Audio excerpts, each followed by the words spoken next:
I call to order the meeting of the Portsmouth City Council Tuesday, January 12th, 2021, 7 o'clock p.m. In accordance with Governor Ralph Northam's declaration of a state of emergency due to the novel coronavirus, Executive Order 51, on March 12, 2020, and the local declaration of emergency ratified by the Portsmouth City Council, and due to the coronavirus pandemic, which is continuing in the Commonwealth of Virginia. This called meeting of the Portsmouth City Council is being held by video conference on the 12th day of January, 2021, without a quorum present in the City Council chamber in order to reduce the likely spread of the coronavirus in accordance with City Council Ordinance 2020-21 and 2020-102. Each city council member is participating from their home or a remote location, and I am in the city council chamber. Madam Clerk, would you call the roll, please? Yes, sir. Mr. Barnes.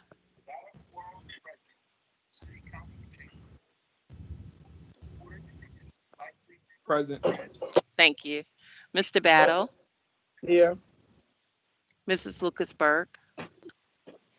Present. Mr. Moody. Here. Dr. Whitaker. Present. Mr. Woodard.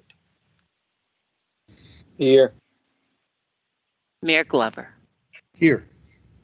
And members of council, we have for our consideration the minutes of a virtual call meeting on December 8th, 2020, a virtual regular meeting on December 8th, 2020, a virtual call meeting on January 4th, 2021, and a reorganization meeting on January 4th, 2021. We are in need of a motion. Or first of all, are they, go ahead, we're in need of a motion. Mayor, I move that we approve the items as presented. Second. Is there any discussion on the minutes?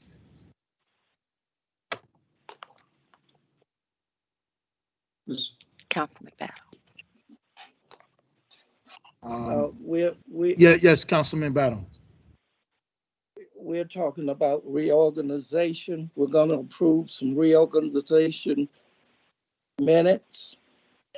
Well, we're going to approve the minutes of the discussion, but what we are going to discuss the final liaison positions during the meeting, sir. Thank you. Yes, sir. Mr. Mayor. Aye. Yes, sir. Mr. Mayor. Dr. Whitaker, you have the floor. Yes, sir. Just so that we make sure the minutes are recorded correctly. Since the new council members, we were not present for the December meetings, can you vote on them separately, and then we can vote on the January meetings where we attended? Absolutely. We were on count. Absolutely. So if Ms. White could read the December minute dates, and then we can approve those, and then the January. Yes, sir. Okay. The December meeting dates, there was a called meeting on December 8th, and then there was a regular meeting on December 8th. And those are the only two meetings. Right. So if it's okay with council, if Councilwoman Burke could rephrase her motion to approve the December meetings, meeting minutes, and then another motion for the January, because we'll have to abstain on the December ones. Mm-hmm. Correct. Okay. Thank you, Dr. Whitaker. Colleagues, members of council, I move that we approve the December 8th meeting and the special meeting first, and then we proceed with the special meeting for January. So we'll take the December meeting. I move that we approve the minutes of the December 8th meetings. Mm-hmm. Your second? Second. Madam Clerk, will you call the roll? Yes, sir. Mr. Battle. Yes. Mrs. Lucas Burke, Aye. Mr. Moody, Aye. Mayor Glover. Aye. The December 8th minutes are approved 4-0. And Now Ms. for the White, January. can you just note that I abstained? Yes, sir. I will note that for the 3 new members. Yes, sir. Right, okay. And now you will be considering the January the 4th called meeting and the reorganization meeting. Move for Is there a approval. motion on the floor? Is there a Move for motion? approval. Okay. Move for approval. Is there a second? Second. Second. Any discussion? Madam Clerk, we're ready for the roll call? Yes, sir. Mr. Barnes, Yes. Mr. Battle, Aye. Mrs. Lucas Burke, Aye. Mr. Moody, Aye. Dr. Whitaker, Yes. Mr. Woodard, Aye. Mayor Glover. Aye. Before we have Madam Clerk to read our speaker statement, I understand that there's a request to change the minutes back to 5 minutes. Is there a motion and a second to change the speaker minutes from 3 minutes back to 5 minutes? Motion to change to 5 minutes. Second. There's a motion and a second. Is there any discussion? Hearing none, Madam Clerk, would you please call the roll? Yes, sir. Mr. Barnes, Yes. Mr. Battle, Aye. Mrs. Lucas Burke, Aye. Mr. Moody, Aye. Dr. Whitaker, Yes. Mr. Woodard, Yes. Mayor Glover. Aye. We have reached the point of our agenda of a public hearing, and the public hearing item 21-17 is a use permit application. And Madam Clerk, would you please read the caption for the public hearing? Yes, sir. 21-17 use permit application, UP 20-10, downtown. Lisa Murphy of Wilcox and Savage, PC, requests a use permit for a 5-story, 60-unit multifamily apartment building elevated upon a 1-story parking structure at 700 Crawford Street. The property consists of 0.99 acres and the proposed density is 60 dwelling units per acre. The property is zoned downtown D1 in the T6 sub-district. The future land use map of the Build 1 Portsmouth Comprehensive Plan designates this property for the mixed-use downtown. The property is owned by the City of Portsmouth. The Planning Commission recommends approval with conditions. Thank you, Madam Clerk. Yes, sir. We will hear from the applicant on this item, and you will have 10 minutes to present your item. Good evening. Can you hear me? Yes, ma'am. Wonderful. All right. Well, good evening, Mayor Glover, Vice Mayor Barnes, and members of City Council. For the record, my name is Lisa Murphy, and I'm a local attorney with an office at 440 Monticello Avenue, Suite 2200 in the city of Norfolk. I'm here today on behalf of the applicant, as the clerk indicated, Breeden Investment Properties. First, I'd like to go ahead and thank Julie Chop and staff for all of their hard work on this project. This is really a good news story for the entire city. Harbor Vista Apartments at 800 Crawford Street, as most of you know, have been around for about 5 years, and they've been very successful. So much so that the applicant is ready, willing and able to expand across Columbia Street into phase 2 with an additional 60-unit apartment building. This slide shows you the site right there at the corner across Columbia Street from the existing Harbor Vista apartments. And right now it's a vacant grassy lot, as you can see from the photographs. And as the staff report indicates, the city owns it. So the proposed development will convert that vacant lot, which is currently owned by the city, into, as I indicated, the second phase of a high-end luxury multifamily development that complements the architectural intent of the downtown district and mirrors the existing Harbor Vista apartment building. The 60 additional well-appointed units with upscale modern finishes, which are proposed for Harbor Vista Phase 2, will enable the applicant to satisfy the need for new housing options in the area and will put the property, which again is not currently on the tax rolls, back into productive taxable use. And it satisfies the city's goal of redeveloping this property. Harbor Vista 2 represents an additional $12 million investment in downtown Portsmouth by the applicant, Breeden Investment Properties. The anticipated rents for the units will range from $1,150 to $1,800 a month, and there'll be a mix of 1, 2, and 3 bedroom units. You can see from the photographs that you've got in front of you, these are the renderings of the building, and it is L-shaped, just like the existing Harbor Vista apartment building. It is 4 stories of residential units, as I said, mix of 1, 2, and 3 bedroom units over a first floor, which is part parking garage and part surface parking. This view shows you Crawford Street. So the longest part of the L will be on Crawford Street, and it'll line up with the longest part of the L for Harbor Vista, the existing apartments, and then the shortest part will be on County Street.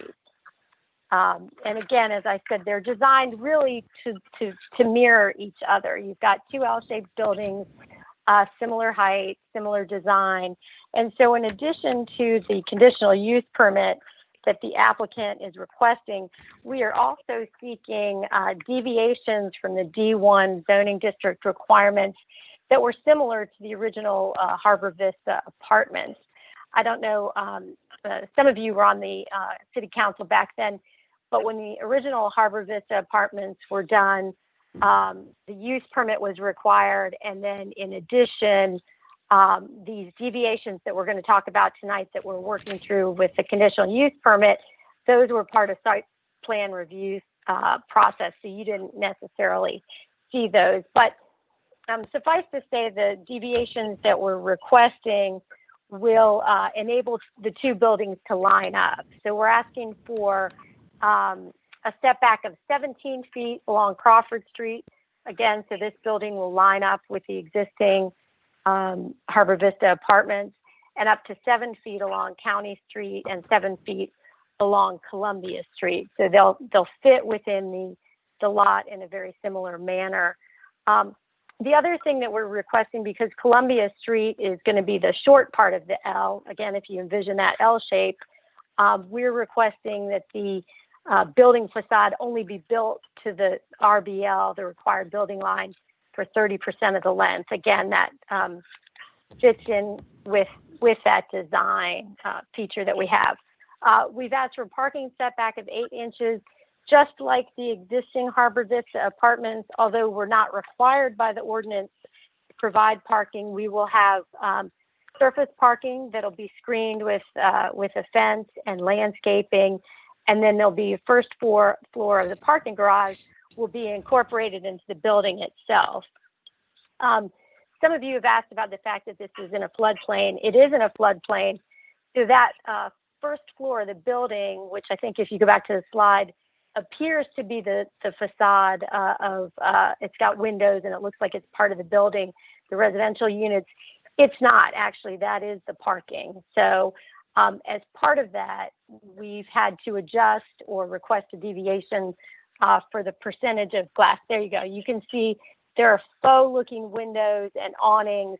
That first floor, again, is all in the floodplain. So that's parking area. We couldn't put any residential units or commercial units in there. So that's meant to look like it's part of the residential structure, but it is in fact the parking. Again, along with that, there's a requirement of at least one street door at intervals of no greater than 100 feet. Again, we've got a door on the Columbia Street side, but on the Crawford Street side, again, those are faux windows and doors, and that's because of the fact that we are in a floodplain. As the staff report indicates, the city is in need of additional residential units and housing options in the downtown area. As more people move downtown, the demand for retail, commercial, and office uses will increase, which will in turn increase economic activity, and that will help fuel economic employment opportunities and growth. And I think, as you heard from the speaker from Davenport, economic development and economic growth is an important thing to sustaining the city's very high bond rating. The new apartment building, like Harbor Vista Apartments before it, will help fuel that growth downtown. I'm happy to answer any questions that you have. On the phone with me, I want to introduce our team: Brian Revere, who's the president of Breeden Construction; Ken Owen, the director of development for Breeden Construction; James McCune, the development manager for Breeden Construction; and we've got Mitch Bowser, senior project manager with Timmons Group, who is a civil engineer; and then Kelly Osborne, who's a senior vice president with Humphreys and Partners Architects, and they have designed this beautiful building. So we're happy to address any questions that you have. As I've mentioned to some of you, Breeden's very excited to be expanding their presence downtown. We look forward to an excellent project. Well, thank you, Ms. Murphy. On behalf of my colleagues on City Council, we also appreciate the work that you have done and the team at Breeden for bringing another quality, or proposing to bring another quality project here to the city of Portsmouth. And with that, I will just ask Mr. Pace, does Mr. Baldwin have any comments? Mr. Baldwin, would you? He has no comments tonight, Mayor. Okay. Madam Clerk, are there any additional speakers registered for this item? No, sir.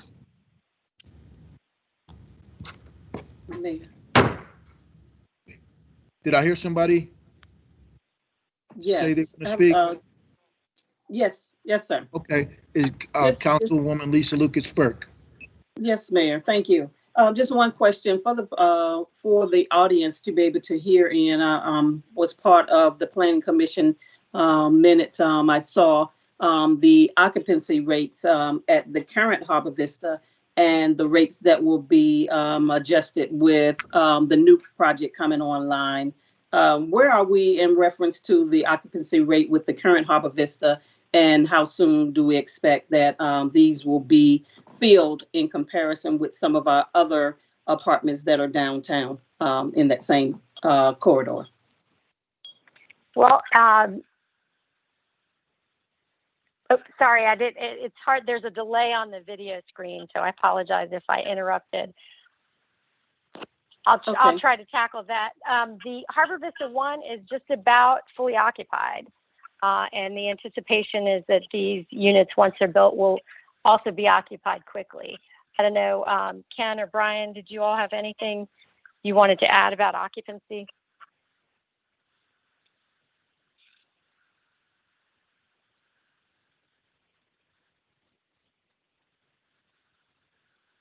It might be on mute.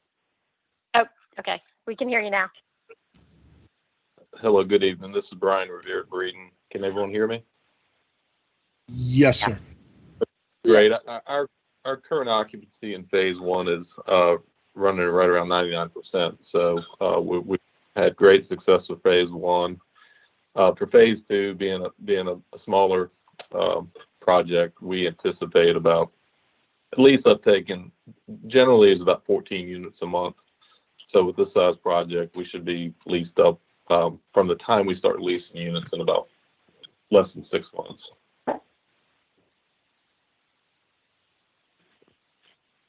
Thank you. Thank you. Are there any other council members that have any questions? Dr. Whitaker, you have the floor, sir. Yes, thank you for the information presentation. We just had a presentation from our financial advisor, Davenport, And as they were going through their presentation, they indicated that our credit ratings with Standard and Poor's could increase if we start having a connection with economic development and increase in wealth and income. Each of our council members, we heard that in our presentation. My question to the developer is, how is this project going to increase wealth and income levels in our city? Well, I'll go ahead and tackle that to start off with. So, as I mentioned, this additional apartment building represents about a $12 million investment in downtown Portsmouth. So you have a vacant property that the city acquired to redevelop that's now not currently on the tax roll. So that will be on the tax rolls in addition to the development. And then we're projecting as many as 85 workers involved in the various phases of construction. In addition to that, as was indicated in the staff report, when you have that increased activity downtown, that's really going to increase the demand for retail and commercial and office uses. So you create that buzz where you can really take this investment and have it grow, multifold. So you've got, these two apartment buildings bringing people downtown, increasing the need for jobs and bringing places for folks to work. So you've got the development, the investment itself in the development. You've got the investment in the jobs, but then the sort of spillover investment comes from the fact that this is bringing folks downtown. There'll be more residents, more demand and need for retail and commercial and office uses. So this is the type of spark you need to really continue to develop downtown and really increase that tax base. Right, and we've seen across the nation where we have developers who come in and develop in cities, and their poverty rates do not change. We see that income levels tend to remain stagnant, wealth disparities increase. I'm interested when we come with these projects before council and you have these developers who come in and definitely their wealth and their income increases. We need to hold these developers responsible for giving us information.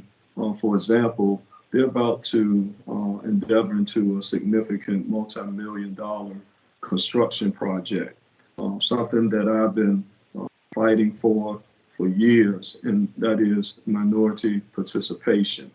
And I'm curious, do you have any aspirational goals and indicators as far as this project and the use of minority contractors and wages that you'll be paying these persons that'll be working? Do you have any of that information for us tonight?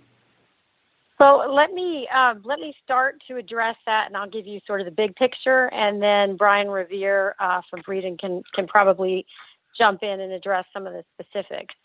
So Breeden Construction is the construction arm of Breeden Investment Properties. They're the general contractor. And Breeden Construction has extensive network of MBE, WBE, and Section 3 minority subcontractors by virtue of the fact that it's done a tremendous amount of work with your redevelopment and housing authority. They've worked with Newport News, Portsmouth, Newport News, Richmond, Petersburg, Norfolk. They've done a lot of work as a GC for the various redevelopment and housing authorities. And as a result of that extensive work, they also have an extensive network of minority subcontractors. So whenever they contract out a job or whenever they seek bids, they reach out to that extensive network that they've used on those other projects so that they give opportunities to minority-owned, small, women-owned businesses in the community. And that's, again, based on their work through the redevelopment and housing authorities and the projects that they've worked on. I'll let Brian add anything that I might have missed on that subject. Lisa, I think you covered it well. We are currently part of some of our third-party work.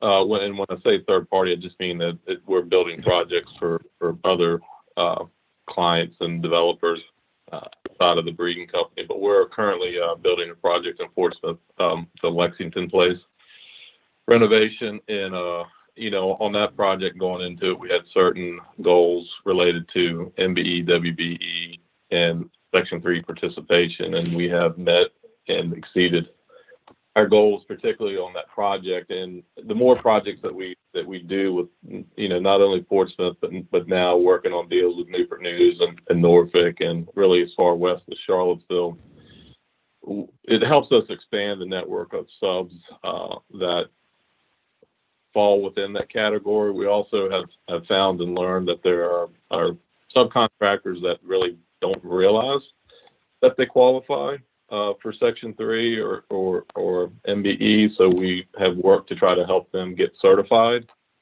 as a Section 3 subcontractor, and then bring them into our projects. So yeah, as we find good subcontracting partners, we then, as we have more projects coming out, we broadcast that to all of our subcontractors and try to include them in as many projects as possible. Yeah, well, it's interesting with this broad network that you're talking about. I didn't hear any dollar figures or anything with these past projects. Are there 2 readings on this, Mr. Mayor? Yes, there are 2 readings.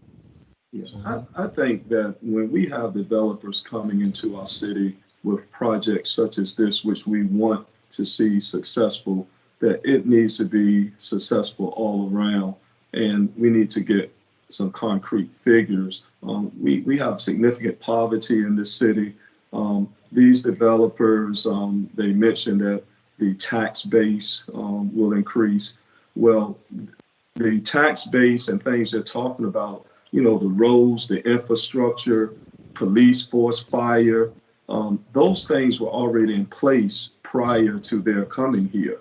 So the taxes that they will be paying is only for what moves forward. It doesn't take into account structures that were already in place.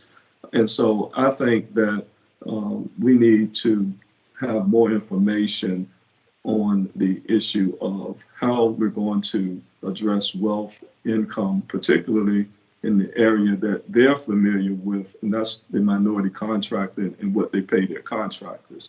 And so I can't vote for this on the first reading. Now, if they come back on the second reading with that information, which I'm quite sure they can, because they have had extensive projects, that they can give us that type of information. And I think that if we're going to do what you have said, Mayor, move us in a bold and new direction, that we need to have that type of information and require it and hold our developers to it. Thank you. Thank you, Dr. Whitaker. Are there any other questions from our council members regarding this particular item? Vice Mayor Barnes. To the developer, you mentioned that this development will be an investment in jobs for the community. Will you guys be making sure that Portsmouth residents are occupying these jobs? Also, are you going to make sure that Portsmouth businesses obtain the subcontract?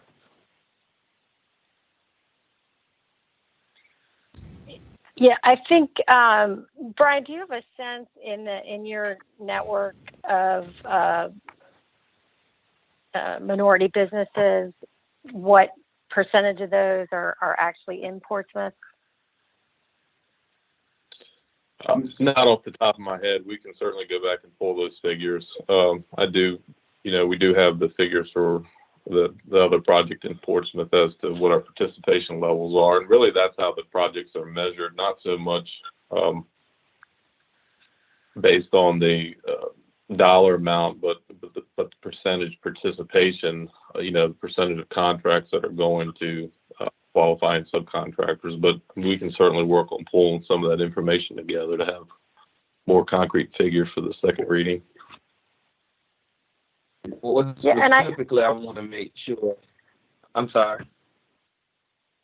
Oh, go ahead. I was going to address the next question. Well, I was saying specifically, I wanted to see what were the numbers when it came to Portsmouth residents and Portsmouth businesses. As council people, one of our main jobs is to make sure we look out for the citizens of Portsmouth and the businesses for Portsmouth. So I want to make sure that we're getting the people of Portsmouth and the business of Portsmouth getting those first dibs at those things.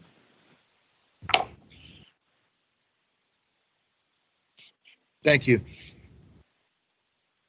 Were there any other of my colleagues that had any questions? Yeah, Mr. Mayor. Oh, I'm sorry. Dr. Whitaker. Well, Mr. Woodard, Mr. Woodard had his hand. I didn't want to. Okay, I didn't see his hand. I'm sorry. Councilmember Woodard. Hey, how you doing? I was just trying to see, can I get some information on the square footage of these apartments?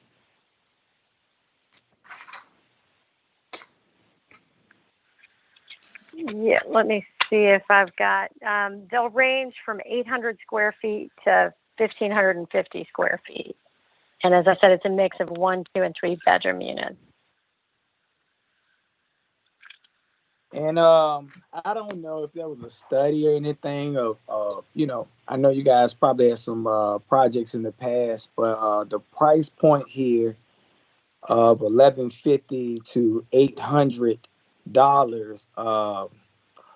a place that has so much poverty, do you think that's something that's beneficial to an area like Portsmouth? Well, I think, in this case, one of the things that we have is knowing that Harbor Vista 1 has been successful and is almost completely occupied.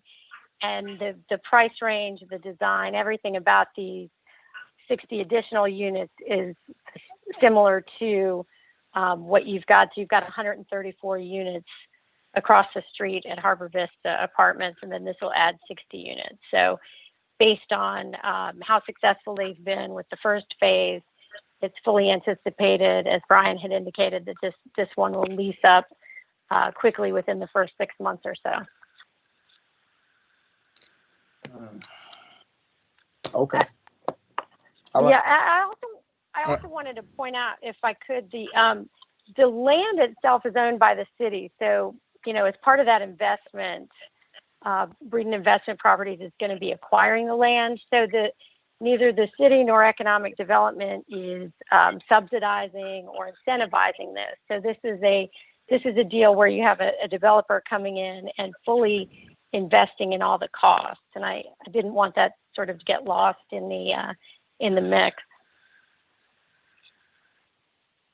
Thank you, Ms. Lisa, for that. Dr. Whitaker, you have the floor. Yeah, and I agree with what the representative just said. Realize that they're putting their costs in it, but like I mentioned, they are also benefiting from structures that our taxpayers here have already put in place for them. Cities that have the streets, the police, medical, fire, those things that are going to make the place attractive. So I agree with that. And I want to make sure that that we're clear. I'm not against the development. I'm for fair development.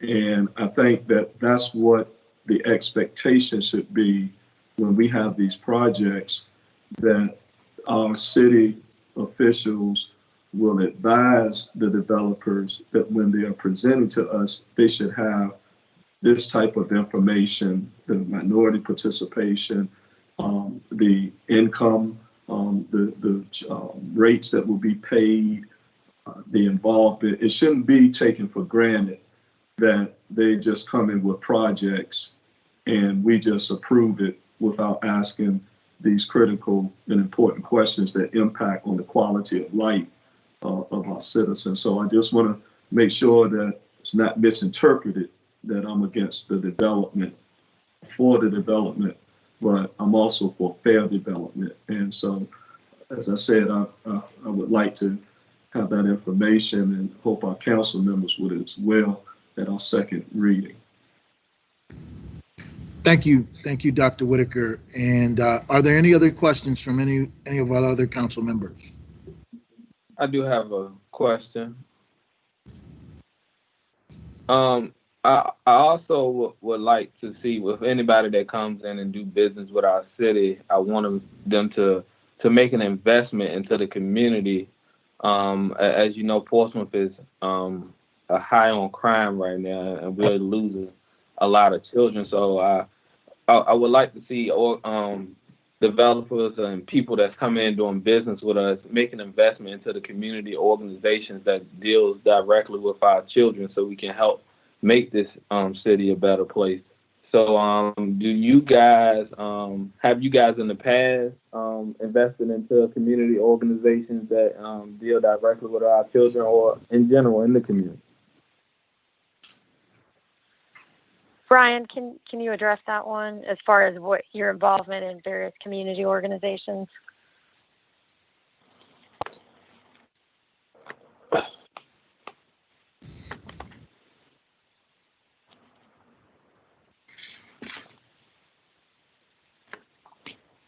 Sorry, bear with me just a second. Well, I guess, what are you seeing from? Are there suggestions, or are there things that you'd like to see us involved in? What is the expectation? Well, the expectation for me is that we have organizations, sports organizations. You have organizations like Stop the Violence for our youth. There's different organizations like that who deal directly with the citizens of Portsmouth and our children. And a lot of the times businesses come into Portsmouth and don't really affect what's going on. They come make their dollar and they leave. But I would like to see more involvement from businesses and development in our community to help with the crime, because as we know, it's going to take everybody, the council, the businesses, the churches, group organizations, to fix what's going on in our city. So what I want to know is, have you guys done it in the past, and what would you guys do in the future to make sure that you are helping and being a part of the outcome of what's going on in our city? Okay, understood. Yeah, we do have participation within our communities. I can get you, again, a more specific participation list for some examples of how our property management folks have continued to participate within the community. And I think that comes to another good point in the fact that we are long-term holders of real estate. We're not merchant builder developers where we build and flip a deal. We're kind of full turnkey, meaning you're not only talking to the development company, but you're also talking to the construction company and then ultimately the property management company. And because it will be breeding employees that'll be operating the project for the long term, it also means that we do participate in the community, and we also take care of the properties as well. We reserve capital each year to be able to reinvest into the property as well, to make sure it looks at year 10 what it looked like at year 1 of completion. So I will, again, by the time we have the next reading, I'll get you a list of some better examples of how we do participate and give back to the communities. I think that's Thank a you. good point. Yeah, I think that's a good point, Brian, about the fact that Breeden is not only the developer, they do the construction, they do all their own property management, and they own their properties. And I'd say throughout Hampton Roads and in the Mid-Atlantic, they have an excellent reputation for really keeping up their projects and doing a nice job and really contributing to their community. Thank you, Ms. Murphy. Dr. Whitaker, I think you had your hand up, sir. Yes, I was just, Mr. Barnes is, what he's referring to is what we call corporate social responsibility. And I think it's an excellent issue that he's raising, in that corporate social responsibilities, where we look at how these companies get involved in the community. He's talking sports organization, recreational donations, schools. And so I think that's an excellent point that he brings up, that I'd be interested in hearing what they have to say on that too at the second read. Thank you, sir. Yes, sir. Are there any other questions from our colleagues on council? Mr. Mayor, you're not seeing my hand? I'm not seeing your hand, Mr. Battle. I apologize. Okay. Well, sure. Okay, I have a question.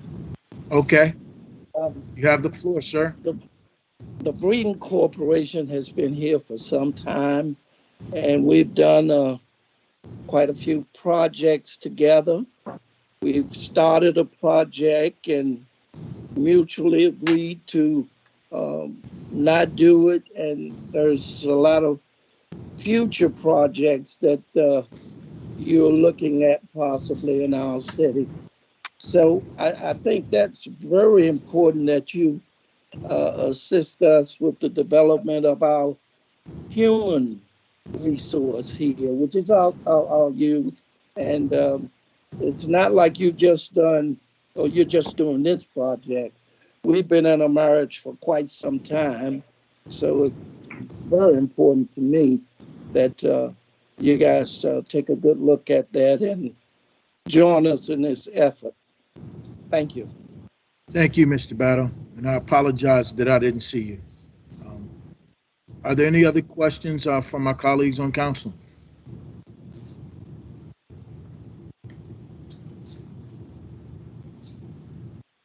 Hearing none, then this public hearing is closed. We are in need of a motion. Move and a adoption. second. We have a motion. Do we have a second? Second. Madam Clerk, will you call the roll? Yes, sir. Mr. Barnes, No. Mr. Battle, Nay. Mrs. Lucasberg, Aye. Mr. Moody, Aye. Dr. Whitaker, No. Mr. Woodard, Nay. Mayor Glover. Aye. Council members, this item has been denied by a vote of 4-3. It is first reading. Unless City Council instructs, this item would not come back for a second reading because it has been denied. What is your favor? I move that it comes back for a second reading with the condition that they bring the information that we requested. You have a motion. We have a second. Second. Second. Madam Clerk, would you call the roll, please? Sir, roll call is not necessary. I just need a consensus of council for this item to come back. Very good. So it will come back for second reading. Okay, thank you. Yes, sir.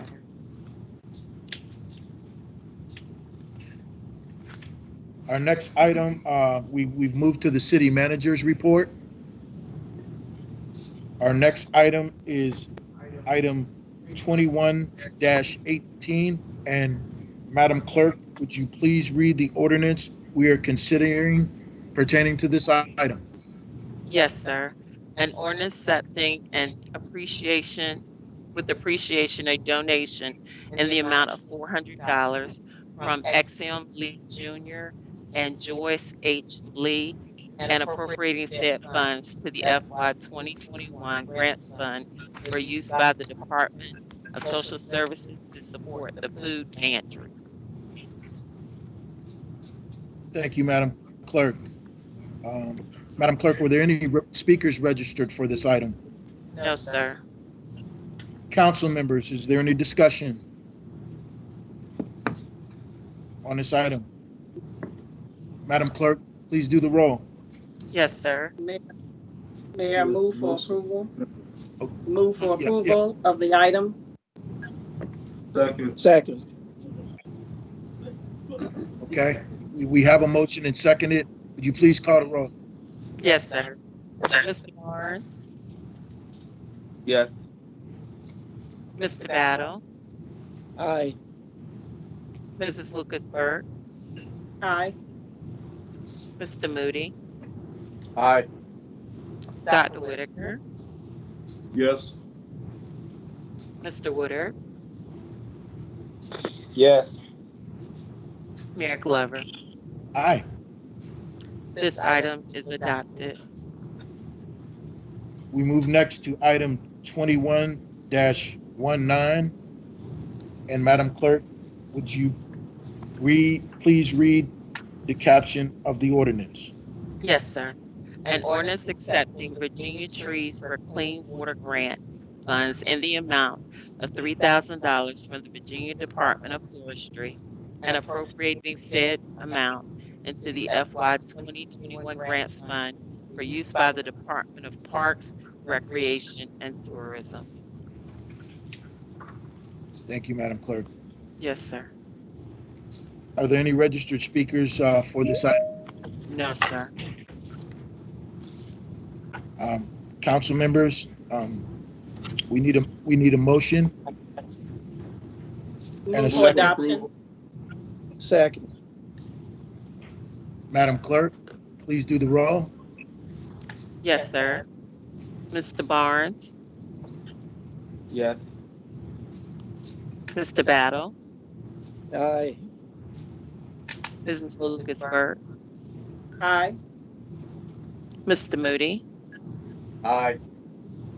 Dr. Whitaker, Yes. Mr. Woodard, Aye. Mayor Glover. Aye. This item is adopted. Madam Clerk, we now move to item 21-20. Please read the ordinance we are considering pertaining to this item. Yes, sir. An ordinance accepting comprehensive anti-gang programs for youth funding in the amount of $379,918 from the Federal Office of Juvenile Justice and Delinquency and appropriating said amount into the FY 2021 Grants Fund for use by the Portsmouth Police Department. Thank Move you, for Madam adoption. Clerk. Second. We have a motion and a second. Are we ready for the roll call? Do we have any speakers for this item? No, sir. We have a motion and a second. Are we ready for the roll call? Okay. Mr. Barnes, Yes. Mr. Battle, Aye. Mrs. Lucas-Burt, Aye. Mr. Moody, Aye. Dr. Whitaker, Yes. Mr. Woodard, Aye. Mayor Glover. Aye. This item is adopted. Our next item 21-21. We have, Madam Clerk, will you read an adoption of an ordinance we are considering pertaining to the item? Yes, sir. An ordinance to amend and reordain Chapter 2 of the Code of the City of Portsmouth, Virginia, Administration by modifying Section 2-111 thereof, legal holidays, for the purpose of incorporating changes to the holidays recognized by the Commonwealth of Virginia. Madam Clerk, do we have any registered speakers? for this No, item? sir. No, sir. Council members, do we have a motion to accept this item? Motion to accept. Second it. Second. Is there any discussion from our members?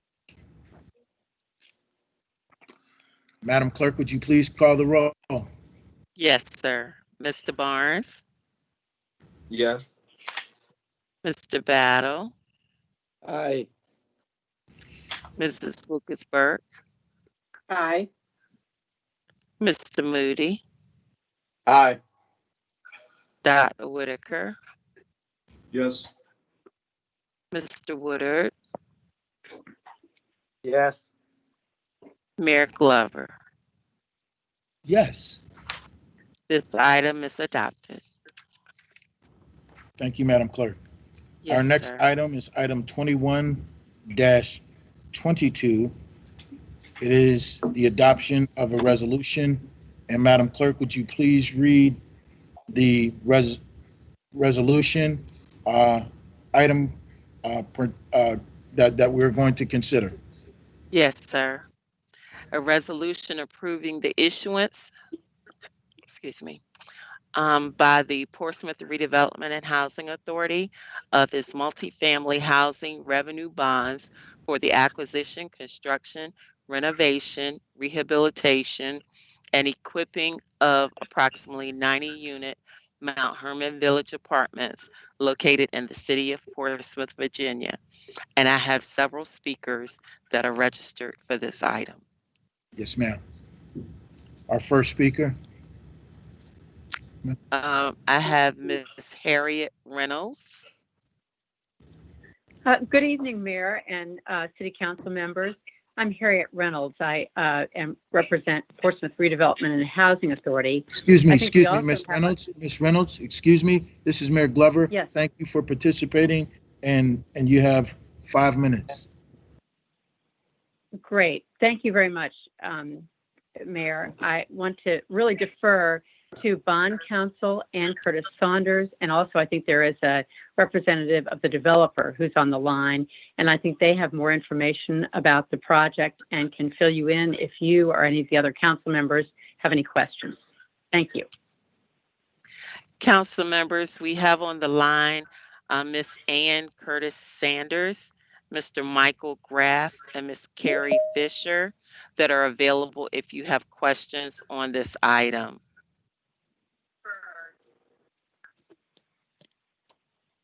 Council colleagues, are there any questions related to this item? Yes. Yes, ma'am. Dr. Whitaker. Yes. Is this a pass-through funding? Is this Good just evening. pass-through? Good evening, Councilmember Whitaker. This is Ann Curtis Saunders, and I'm with McGuire Woods and serve as bond counsel on this financing. That's exactly right. This is a conduit financing, so the Housing Authority will issue the bonds so that they can be tax exempt, but the borrower will be responsible for paying the debt service on the bonds. Okay. Mayor, is there anyone from Portsmouth Redevelopment and Housing that's on the line? No, sir, there isn't. There isn't. Okay.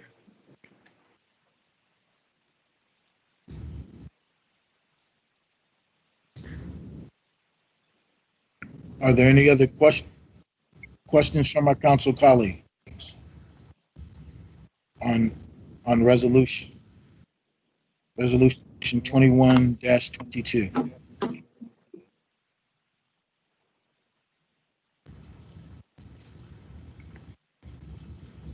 Hearing none, is there a motion to accept this resolution? Move for adoption. Is there a second? Second. Madam Clerk, we're ready for the roll call. Yes, sir. Mr. Barnes, Yes. Mr. Battle, Aye. Mrs. Lucas Burke, Aye. Mr. Moody, Aye. Dr. Whitaker, Yes. Mr. Woodard, Yes. Mayor Glover. Yes. This item is approved. Next, we have item 21-23. And Madam Clerk, please read the motion for consideration. Yes, sir. Adoption of a motion to permit officers J. Montier and V. Schultz to adopt Portsmouth Police Department canines, Roscoe and Gunner, respectively, German Shepherds. Thank you, Madam Clerk. Were there any registered speakers for this item? No, sir. Council members, is there any discussion from any of you on this matter? Hearing none, Madam Clerk, would you please call the roll? We need a motion, sir. Yeah, we need a motion, right? So, excuse me. Is there a motion? Motion to approve. Second. Second. Madam Clerk, please call the roll. Yes, sir. Mr. Barnes, Yes. Mr. Battle, Yes. Mrs. Lucasberg, Aye. Mr. Moody, Aye. Dr. Whitaker, Yes. Mr. Woodard, Yes. Mayor Glover. Aye. This item is approved. Okay. And that concludes our items under the city manager's report. We are now moving into our new business items, of which we did discuss. Item 21-24 is our boards and commissions. And we decided from our earlier session that we would move the city council liaisons adoption to this particular item. Before we get there, I would like to explain to the public that the role of our city council liaisons, which traditionally have been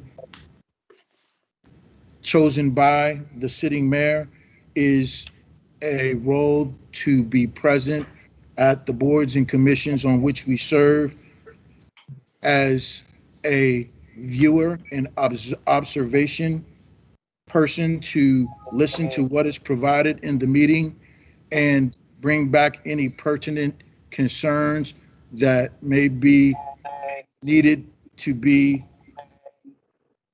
taken into account by the total city council. So the purpose of these positions are they don't have any voting power and they do not make any decisions relative to these boards and commissions and how they operate. And so with that being said, I would like for us to openly discuss. There was a updated list that I sent to my colleagues this afternoon, and I did receive a response to the updated listing that I sent. Are all of my colleagues in receipt of the liaisons listing that I sent out this afternoon? Were you all in receipt of it? Yes. Yes. Okay. Yes, we were. Okay, thank you. And so Well, as Mayor, Yes. were there other changes made after that list that you sent? there were a few other changes that were recommended, and I will read those changes out loud so that everyone is aware of what those changes are, if I may. Yes, because I haven't seen those changes. Okay, so the list that I submitted earlier this afternoon, one of our council colleagues, not our vice mayor, wanted to or preferred to be listed on the personnel, council personnel and board and commission committee. And that would be a change. Usually the mayor is on that committee. It's been traditional that that was a role that the mayor played in addition to another member of council. I wanted to make it clear to every one of my colleagues that I still intend to serve in that role. If it is the pleasure of the majority that that changes, the individual who wishes to be in that role, we will make that change. Well, who is the individual? The person that wants to be on that committee, first it was Vice Mayor DeAndre Barnes, and the other is Councilman Dr. Mark Whitaker.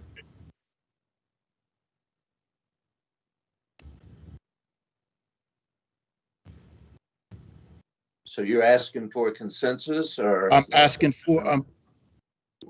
am asking for a consensus in this discussion to make that change. If the consensus points that way, we will make that change as it was noted on the final list that was sent to me this evening prior to our meeting starting. Mr. Mayor?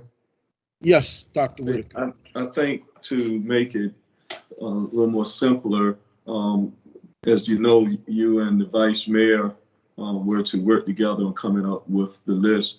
And there was a list that was emailed to us from the vice mayor, and that's the list that I would move to approve. Okay, well, to make it, I understand, sir, that you want to simplify it, but this list that was emailed to me, there was no discussion with that list. So that is why I am opening up the discussion at this time. There was a recommendation, and in all of the lists, when the vice mayor and I met initially, I had asked him to provide, and he said he would provide recommendations. Those recommendations were considered, and I sent back to him what my decision was based on taking into account of those recommendations. We've gone back and forth. Today, we're at this point. I understand what you're saying, that you moved to accept the list, the final list that was submitted to me this evening. However, everyone seems to not have had an opportunity to review that list. So in fairness to all of our colleagues, I think it would be important for everyone to know what that list entails. So are we not And I accepting the agree. motion? So are you recognizing my motion, because you can still have discussion? I am recognizing your motion, but I had to explain how we got there, just like you had an opportunity to explain. So I am recognizing your motion, sir. And once it is seconded, then we can move forward with the discussion. Absolutely. I second the motion. Okay. Is there any discussion at this time? I have some discussion. Councilwoman Lisa Lucas Burke. Yes, thank you, Mayor. I think that the perceived motives to play checkers with the liaison appointments has been quite disturbing, to say the least. I believe that this lobbying back and forth with these liaison appointments is quite embarrassing. We have all been elected to serve, and one has been appointed to serve over this next year. And the commissions and boards that we serve on don't require us to use any ego. It requires us to use experience and leadership and institutional knowledge. And that will help guide our city to successes. Now, I don't have a problem with any of the boards or commissions that I'm appointed to, because I have served on the Economic Development Authority for 6 years, 2 of those years, which were as a chair. I've served on the Portsmouth Redevelopment and Housing Authority for the past 4 years. So I don't have a problem serving in any capacity, and I would hope that my colleagues would see that as an opportunity to learn about your city as well. I was overwhelmingly and re-elected to serve in any capacity. So it is my ambition to proudly represent any of the appointments that are given to me. But I do want to make mention that under the Virginia First Cities, I am appointed by the attorney Kelly Harris Braxton, to serve in the executive capacity on that committee, and I bring institutional knowledge to that committee as well. So that would be one of the boards and commissions that I would value and lobby to keep myself, for the mere fact that I have been appointed by the executive director, who is an attorney for the Virginia First Cities. Thank you, Councilwoman Lisa Lucas Burke. Councilmember Moody, you have the floor, sir. The councilwoman stated it very well. This list, I feel like they should be named, 1, 2, 3, 4, 5.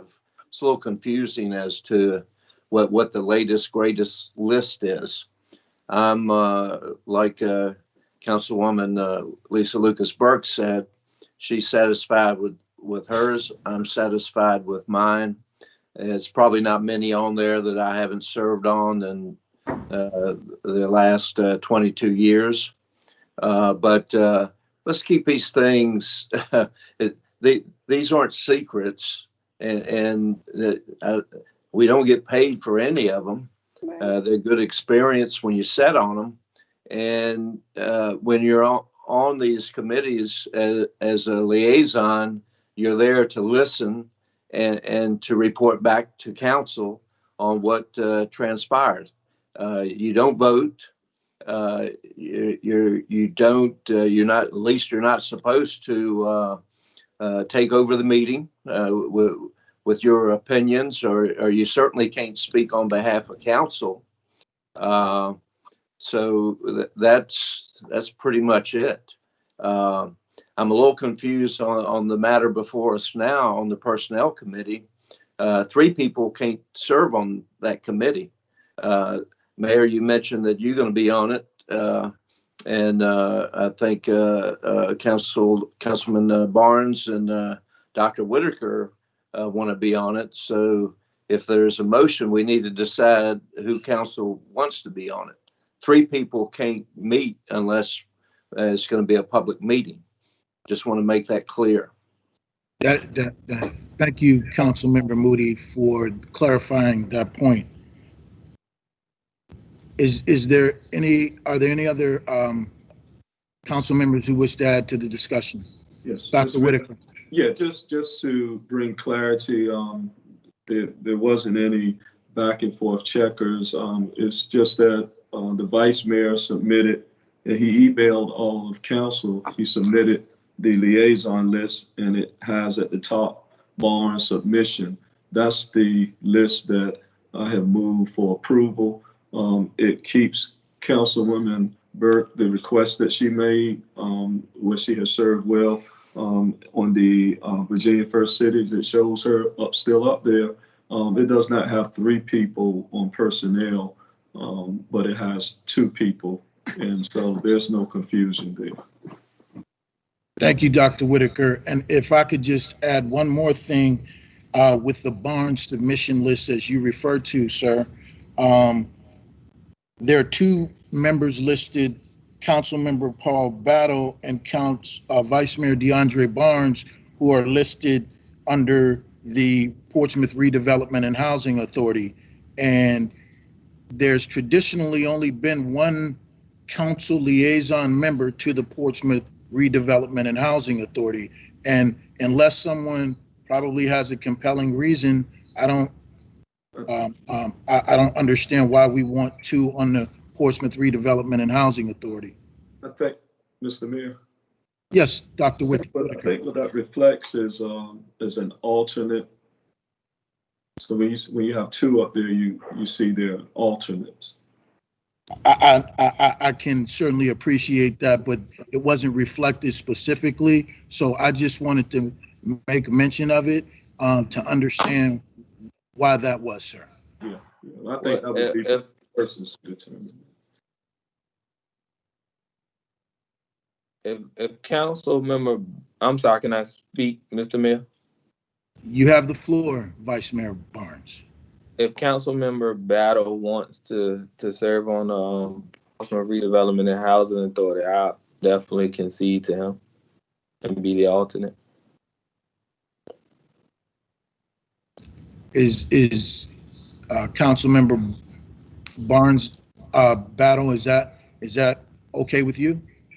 Yes, sir. That's fine, Mr. Mayor. Okay. So just to make it short and to stay within the parameters of the motion that was made by Dr. Whitaker, if we could proceed with, I'm fine with not being on the Personnel and Board and Commission Committee. So the proposal of the Barnes submission with Dr. Whitaker as liaison to the Personnel and Boards and Commission Committee, and Vice Mayor Barnes as liaison to the Personnel and Boards and Commission Committee. Mr. Battle being a member of the PRHA, and the only change to the Barnes submission list would then be Vice Mayor Barnes coming off the Portsmouth Redevelopment and Housing Authority, as we had just discussed. Can you amend your motion to reflect that? No, that's not what he said. He said he would be the alternate. He didn't say he would come off. He said he would be alternate. Okay, well, I thought I heard him say that if Mr. Battle would like to take that role, he would be fine coming off. Maybe I heard that wrong, sir. I did indicate that I would be the alternate after I said I concede to him for that. Okay, very well. And we can have him listed as an alternate if that is the pleasure of council. So then, are we clear with the board submissions at this point? Is the motion in order as it was called for with the Barnes submission?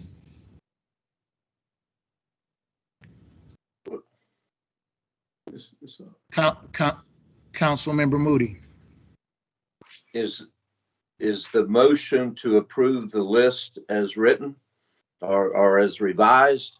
And if so, I think we need to read that list for the public's consumption. The motion is I would ask that it be restated to revise. If Vice Mayor Barnes is going to be an alternate, it is not listed as alternate. I do not want to make an assumption that that is the case.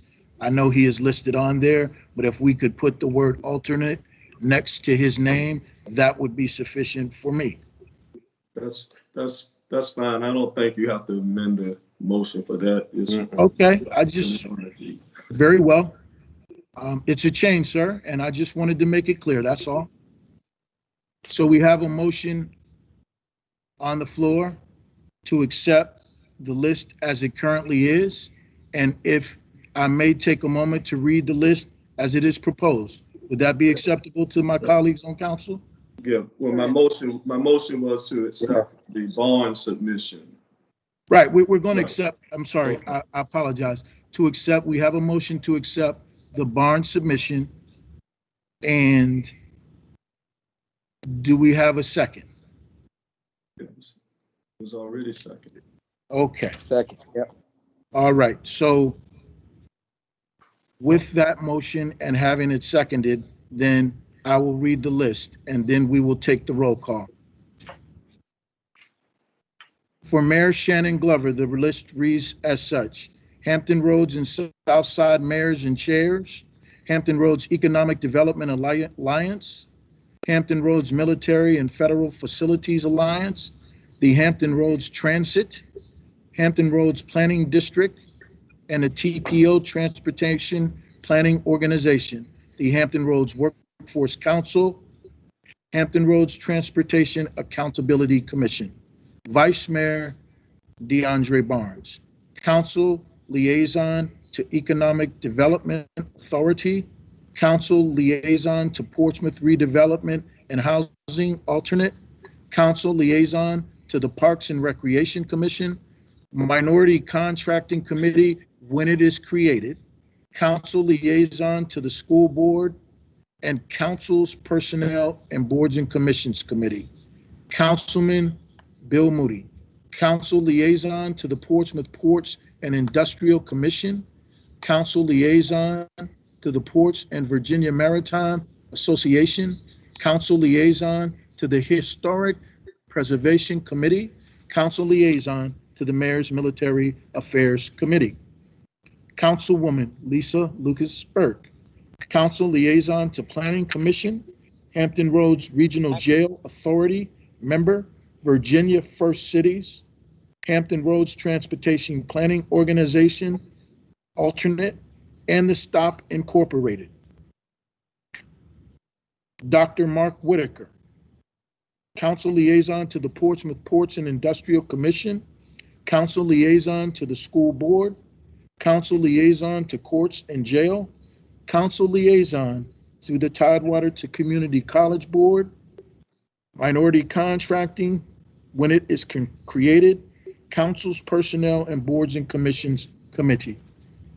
Councilman Paul Battle, council liaison to Economic Development Authority, council liaison to the Portsmouth Redevelopment and Housing Authority, council liaison to the Regional Broadband Steering Committee, council liaison to the Parks and Recreation Commission, council liaison to Behavioral Health Care Service Advisory Board, and council liaison to the Retirement Board.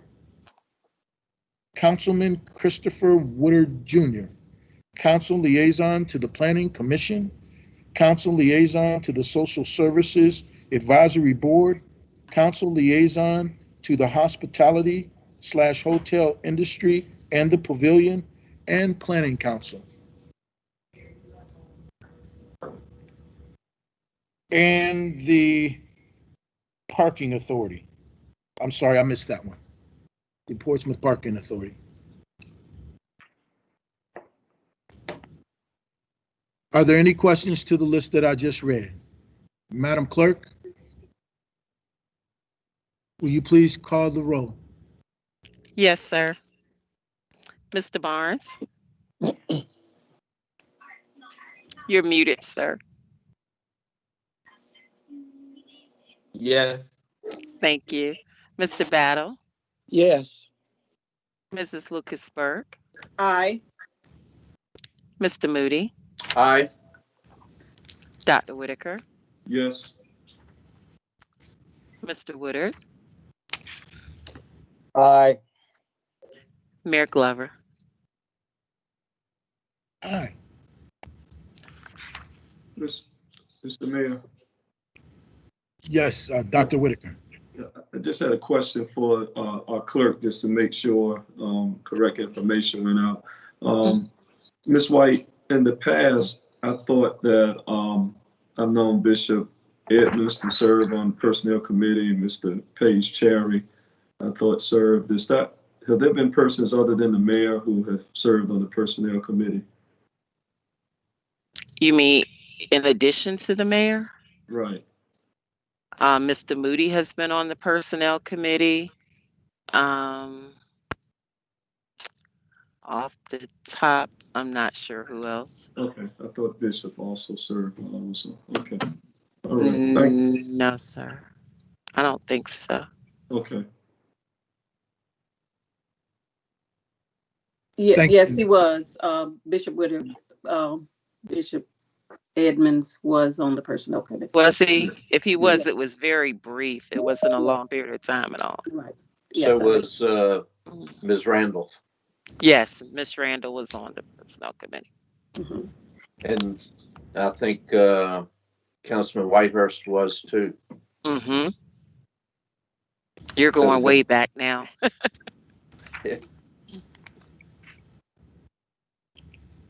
Thank you. Thank you, Madam Clerk. Yes, sir. Moving on, we have reached item 21-25, and that is items submitted by council members. We did discuss in our previous work session that we would move the city attorney/manager positions under items submitted by council.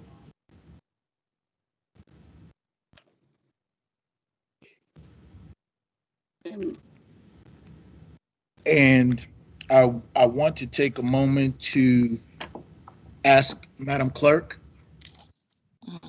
to provide a brief presentation Yes, on sir.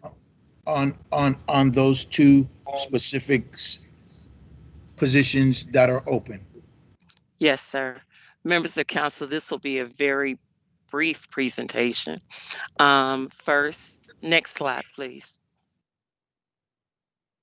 Members of City Council, Dr. Whitaker had asked that you be provided with an announcement for the city attorney position.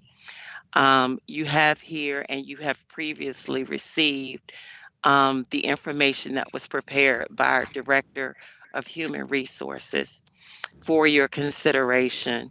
This information is pending any adjustments to the notification that will be sent out to various outlets. The information for the announcement is subject to change by the City Council. It is just a working document for you to adjust as you see fit. And I will take any adjustments you'd like to make. And this is your opportunity to discuss the matter. Mr. Mayor? Yes, Dr. Whitaker. So, Ms. White, did you want us to get back with you by a certain time so that we can move forward? Yes, sir. Like I said, this information was previously provided to the council. It was my understanding that tonight would be your opportunity to discuss any changes or anything you wanted to make to allow time for us to get it out and get responses back to you in a timely fashion. Okay. So you just want just a consensus tonight so you can move forward? Yes, sir, basically. Okay. Thank you, Madam Clerk. Thank you, Dr. Whitaker. Are there any other questions regarding the announcement and the process moving forward for our city attorney?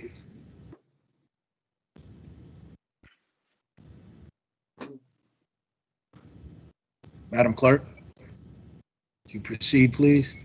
Yes, sir. So are members of City Council okay with this announcement going out? Or do you have some recommended changes? Members of City Council, as was just stated, are we okay with this professional announcement going out? If so, then if we could provide a consensus. I don't believe we have to do a roll call vote on this, but if we could provide a consensus to move forward, we will instruct our city staff to do so. And members of City Council, just for your information, the applications will come into our Human Resources Department. All applications will be forwarded to the City Council for your consideration and elimination, and you will decide on the interviews and what that process will be.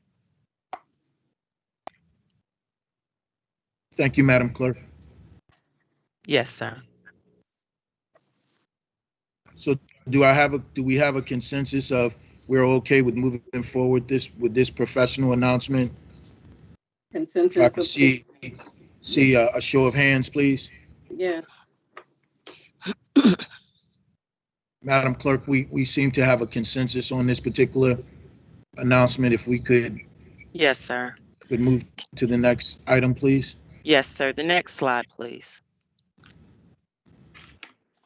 Members of City Council, this information displayed was disseminated by the recruiter of HR Gov.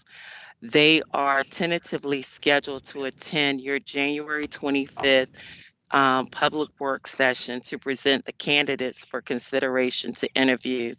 The posting closed on on Monday, January 4th. The consultants are, while the job has closed, are not taking any additional applications at this time. And if you would click to the next page, please, you will see that it's talking about the necessary requirements. as specified from the interviews with City Council and the management staff. Next slide, please. And it covers the credentials that the City Council was looking for, and it provided a salary range, and it also listed that we are an equal opportunity employer, and the other requirements of where we're open to applicants. And this information is just provided, especially for those council members that are new to the council.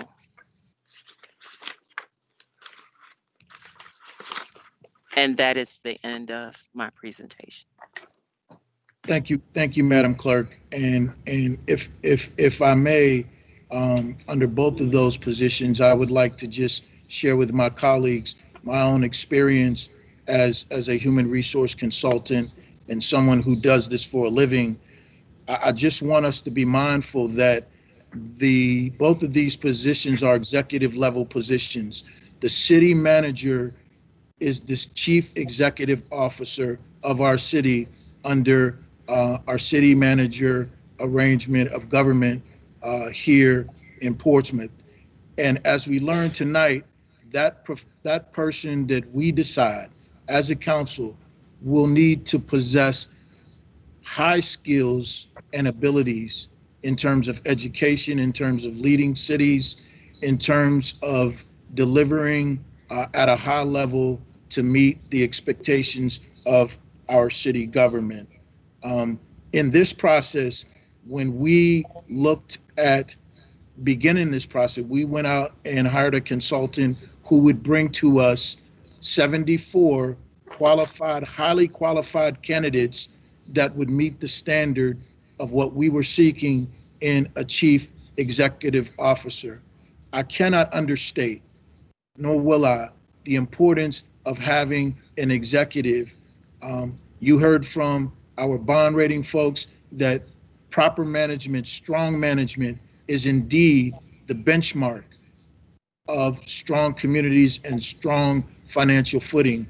And I would just say to all of my council members, whatever we do as we move forward in this process, that we all adhere to ensuring together that we find the best qualified person to lead Portsmouth forward now into our future. And so with that, we're open for discussion.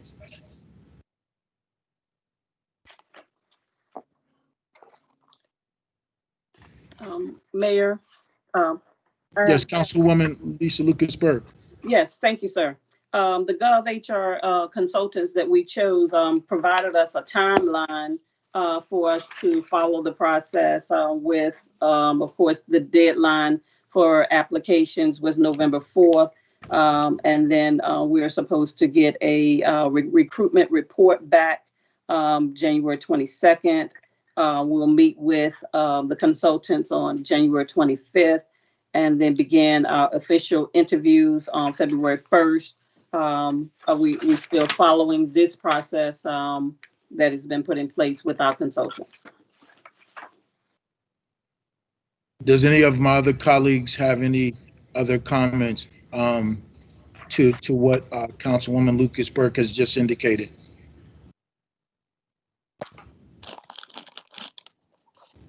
Mayor, I would like to make a motion. I've been following the city manager position, and I would like to make a motion to appoint Danny Meeks.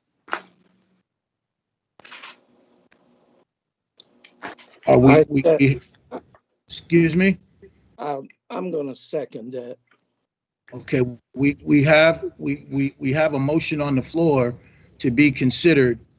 Before we can consider the motion, we'll consider the motion, and it has been seconded. Now is the time for us to have the discussion. Councilmember Battle. Mr. Mayor, as you stated, the city manager has to have unique skills. The city manager has to be a unique person, has to be understand physical restraints. And I think that Mr. Meeks would do a wonderful job simply because of his experience and knowledge of the city.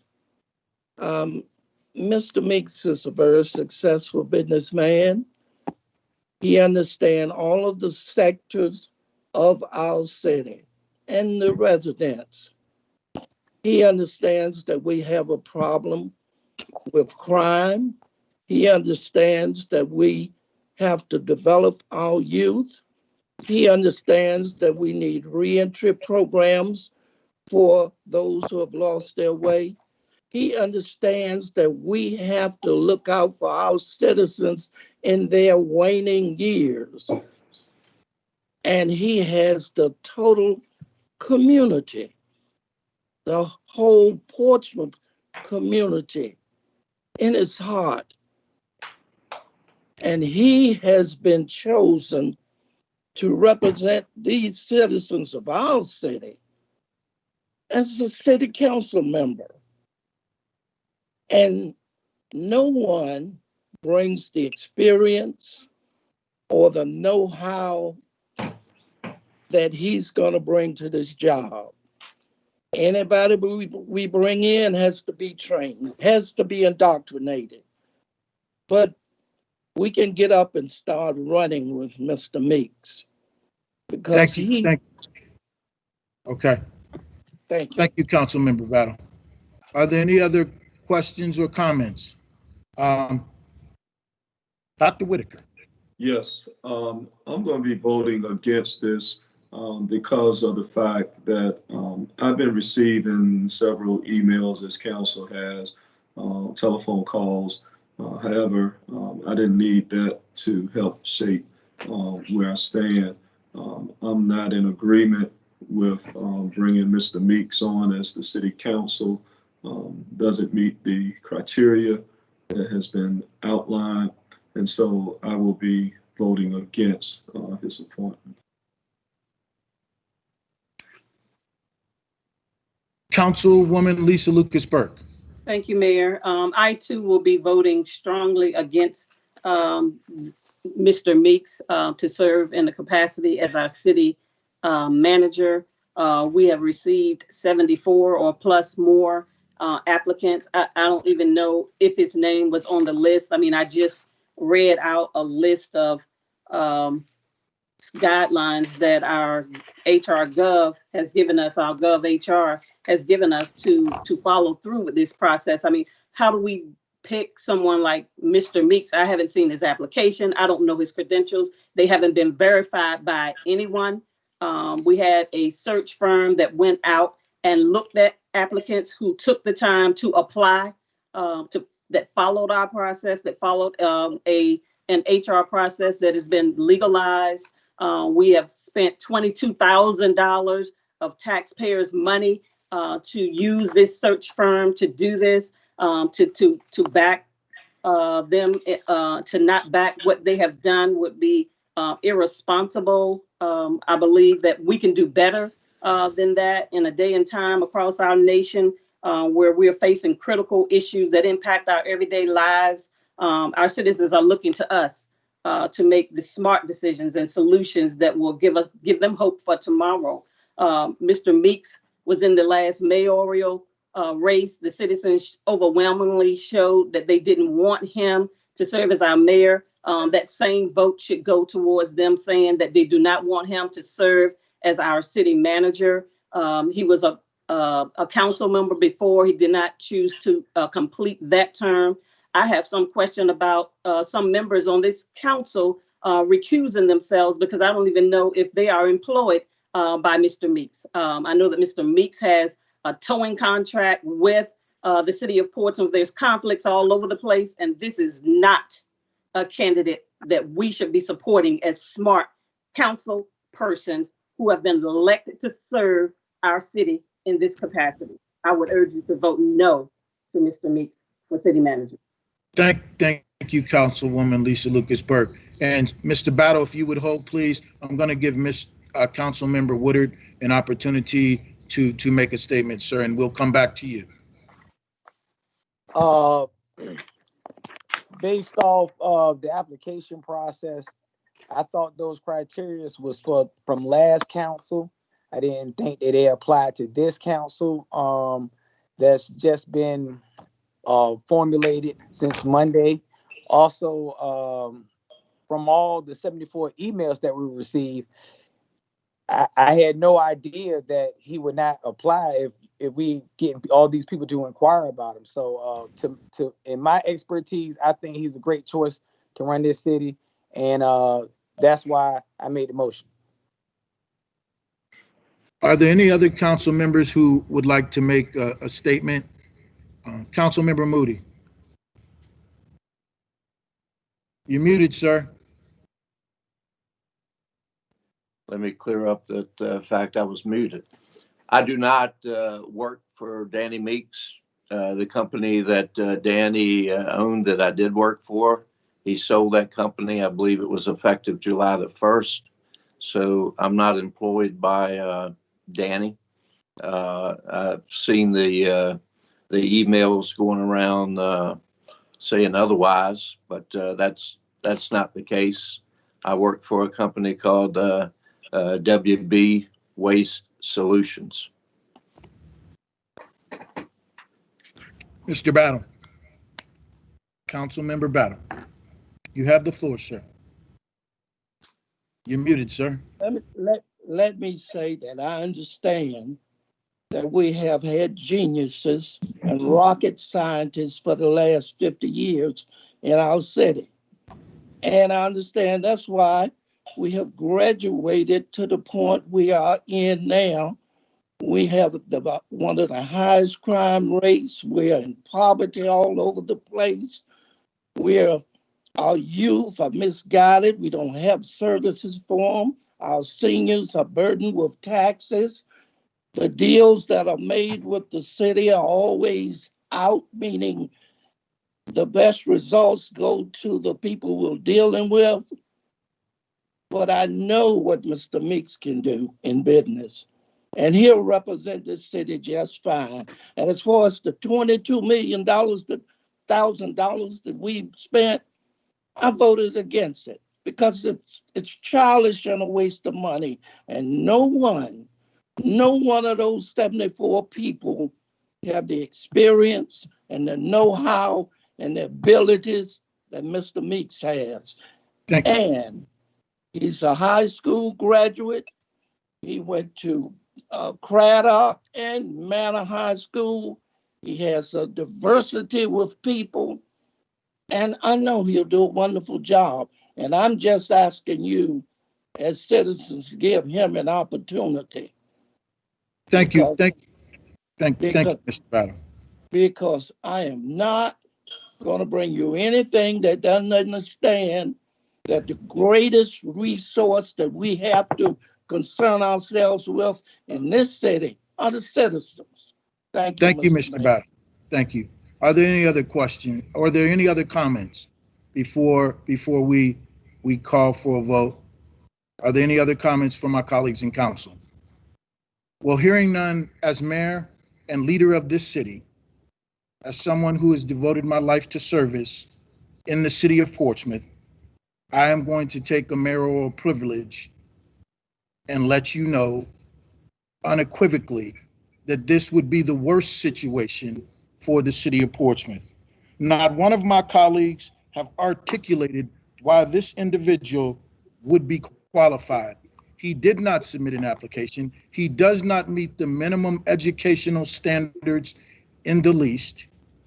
In addition to that, we have had an opportunity to acquire a consultant search firm that would bring us the best and the brightest to help move our city forward.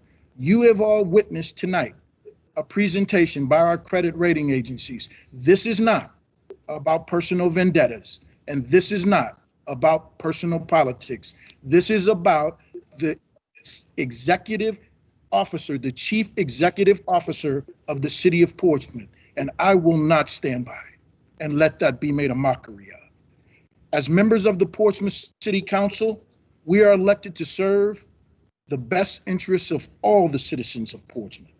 It is the City Council's duty and sole responsibility to hire appointees, and in this case, a city manager and city attorney with the education, knowledge, municipal experience to move Portsmouth forward.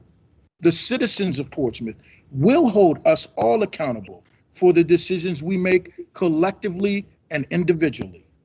It would be a travesty and a dereliction of duty to have used taxpayer funds at a cost of $22,573.75 to hire a reputable firm to conduct a national search for the position of city manager, and then forego that entire process to hire an individual that is not qualified, one who didn't even apply for the position as required, and finally, one who has already received negative responses within our community from the media and on social media sites. Honorable council members, I would implore you to dismiss this unscrupulous intent and follow the normal, fair, when we talk about fairness, the normal, fair, measurable process that will allow us to choose the next city manager that will position us for success and not failure. Thank you. Councilmember Battle.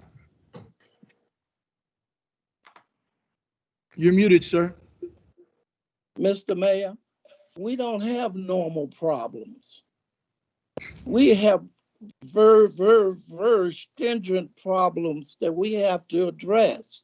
It's not normal when kids shoot one another. I'm the one that get all the calls, what are you gonna do about it? It's not normal when we have the dropout rate that we have, and I'm called about it. It's not normal that we are 121 out of 133 as in reference to health in our city. We don't have normal chores for our city manager. We need someone that knows the parameters. Mr. Battle. Someone that knows the city. Councilmember Battle, thank you. And I would just add that you are not the only one, sir, who gets the phone calls.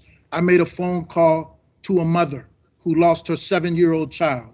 So I don't need lessons from any one of my colleagues. No, I will finish, sir. I will finish. I'm sorry, Mr. Mayor, that you are. I have the floor, sir. I have the floor. And I'm not saying you don't have the floor. Please. And I will finish. And yes, so what sir. I will say to you, I am committed. I'm not speaking for my colleagues. I am telling you that I am committed to the best leadership in this city at the chief executive officer level, and I will stand by that commitment now until the day I lose breath in my body. So I just want to be clear. If you have anything additional, you have the floor, sir. And I feel the same way as you do. Okay. I just have a different opinion. That's fine, sir. We're both traveling in the same direction. Don't think that I'm making this choice to do anybody any harm. I'm making it to do the city good. Thank you, sir. Just like you, but we have different opinions. Thank you, sir. So are there any other comments or questions from my colleagues on council? Hearing none, we are ready for the question. Would you call the roll, please, Madam Clerk? Yes, sir. Mr. Barnes? Yes. Mr. Battle? Yes. Mrs. Lucasberg? No. Mr. Moody? Sir, you're muted.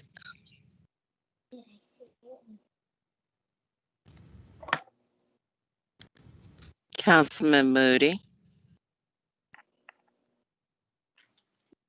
I'm sorry, I couldn't hit the mute button.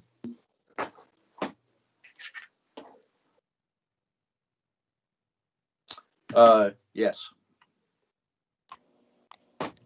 Dr. Whitaker, No. Mr. Woodard, Yes. Mayor Glover, No.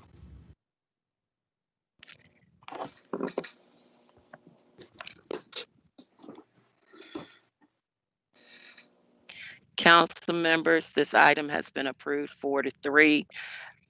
With this appointment, we need for you to state what the salary will be and what the starting date will be. Madam Clerk, is that something we need to do tonight? Yes, sir. Well, I'm not prepared to discuss that.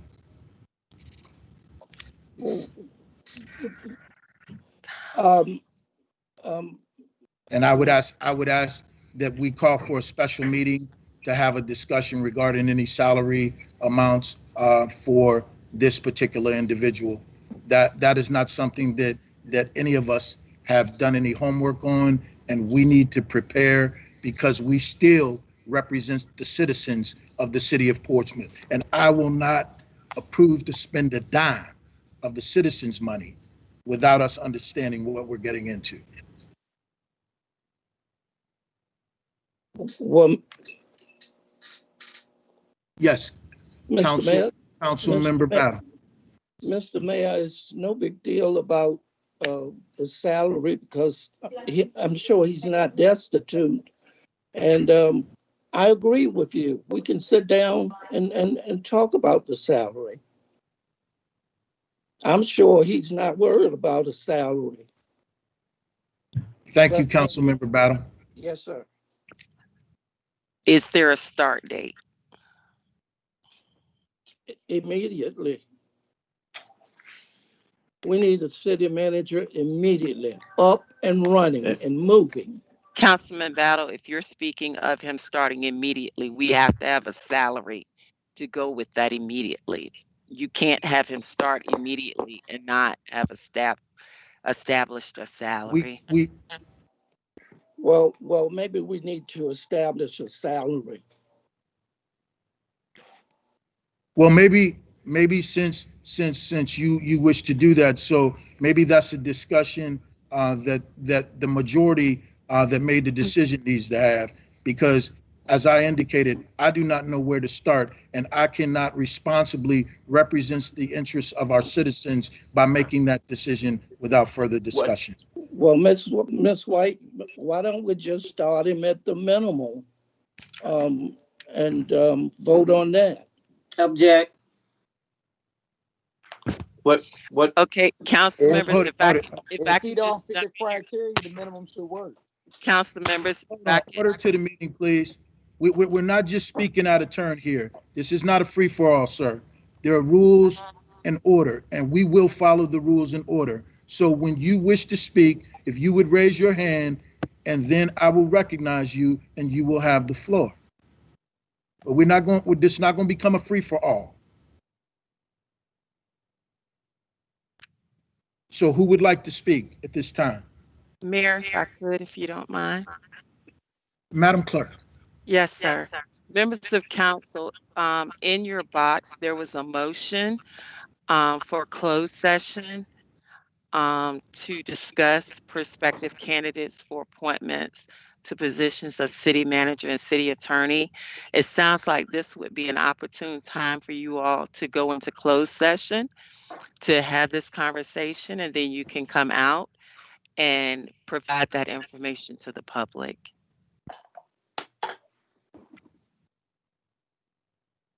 That's just a recommendation. You don't have to. It's just a I thought. agree.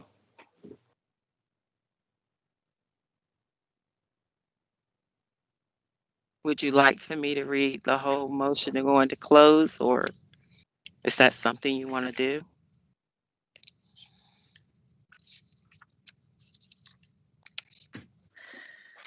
If we come back out afterwards. Is there a motion? Is there a motion to go into closed session to discuss this matter? Sir, I can So read the moved. motion Okay, and then read we the can take a motion. vote and see what Read, happens. read the motion, please. Okay. There is a move to go into closed electronic meeting pursuant to Virginia Code subsections 2.2-3708.2, 8.3, and 2.2-3711, A.1, and City Council Ordinance 2020-102 for the purpose of discussing and considering prospective candidates for appointment to the position of city manager and/or city attorney.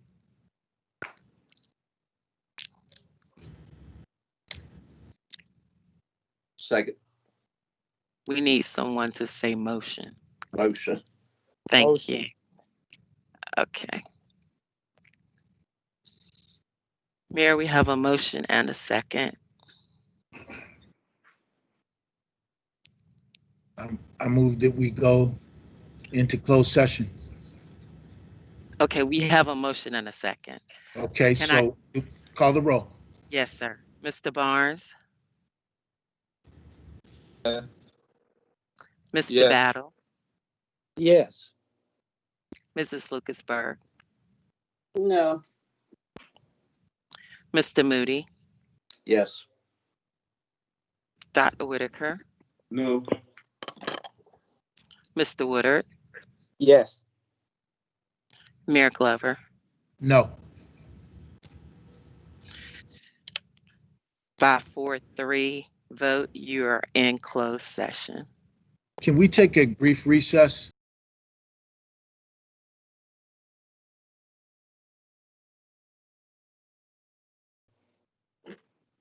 What? Mrs. Lucasberg, Yes.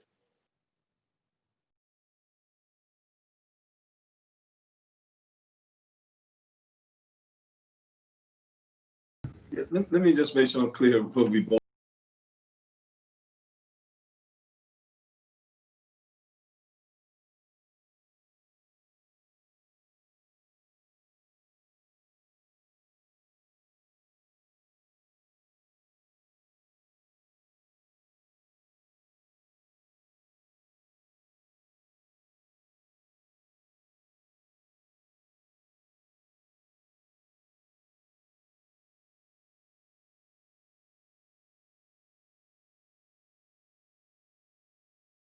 for the city manager position.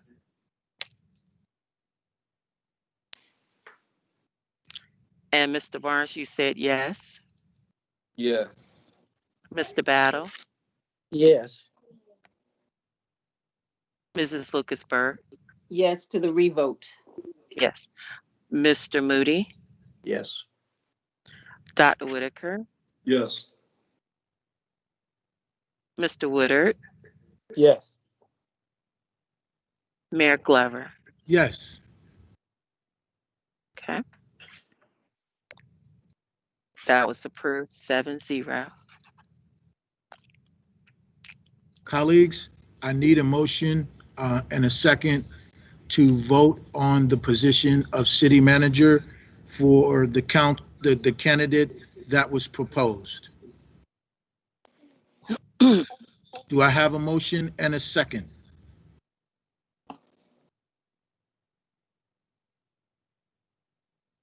So moved. Do I have a second? Second. Second. Are there any questions at this time?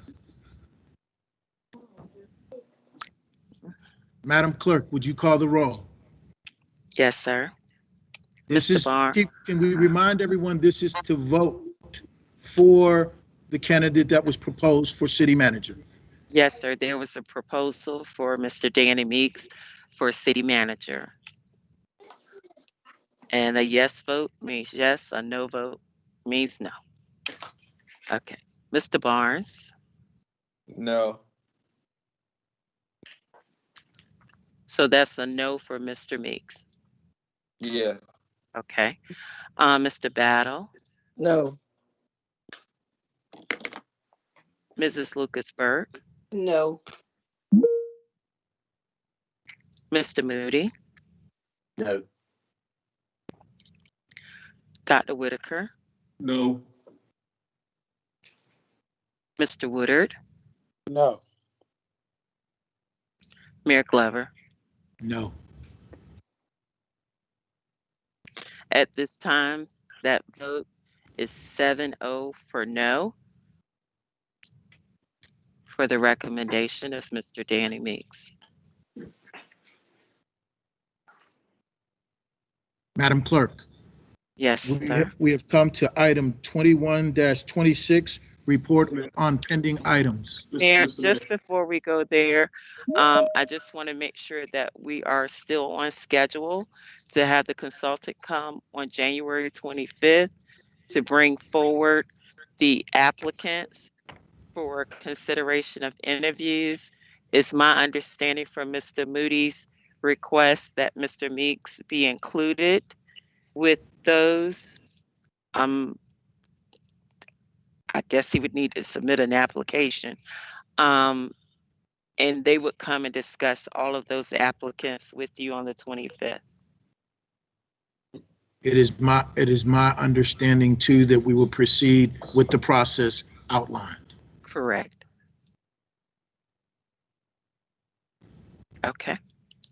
So that's a consensus to proceed and then include Danny if he wants to go through the process. Well, I'm not a part of that consensus. So if an individual wishes to do whatever I don't know that we can stop them from doing what they wish to do perhaps, but I'm voting no for that. Mayor, Mayor, Mr. Mayor. Yes, Yeah. Councilwoman Lisa Lucasberg. Thank you, Mayor, and colleagues. The process did close on November 4th. I don't think that it would be fair to our citizens, to the applicants who have applied, to open that process back up for one person to submit an application. I didn't realize it closed. It closed It on January 4th. So I move that we proceed with the applicants who have already applied.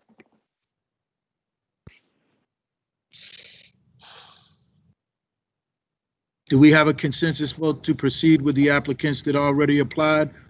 I have my hand up. Oh, I'm sorry, Vice Mayor Barnes. Go ahead, please, sir. I didn't want to say nothing because you told me make sure I'm recognized first. But I know when we had a closed meeting, we discussed opening up the process anyway. So I'm definitely in consensus to open up the process to everyone, to other candidates to apply as well, because that was what we discussed in that closed meeting that we had before we actually started on council. Okay, sir. Go ahead, Deborah, please. Sir, I was just going to say, you all extended the deadline to January 4th. We did. So there was a November deadline, and that deadline, by the request of council members, was extended to January 4th. Correct. Council Member Battle. Can we extend it again?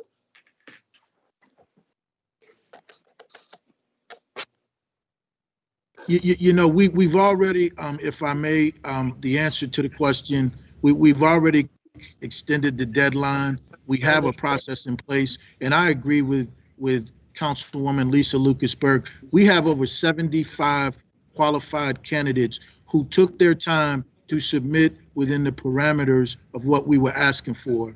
And our credibility is at stake to some degree in this process as well. The city of Portsmouth can ill afford to have more negative press.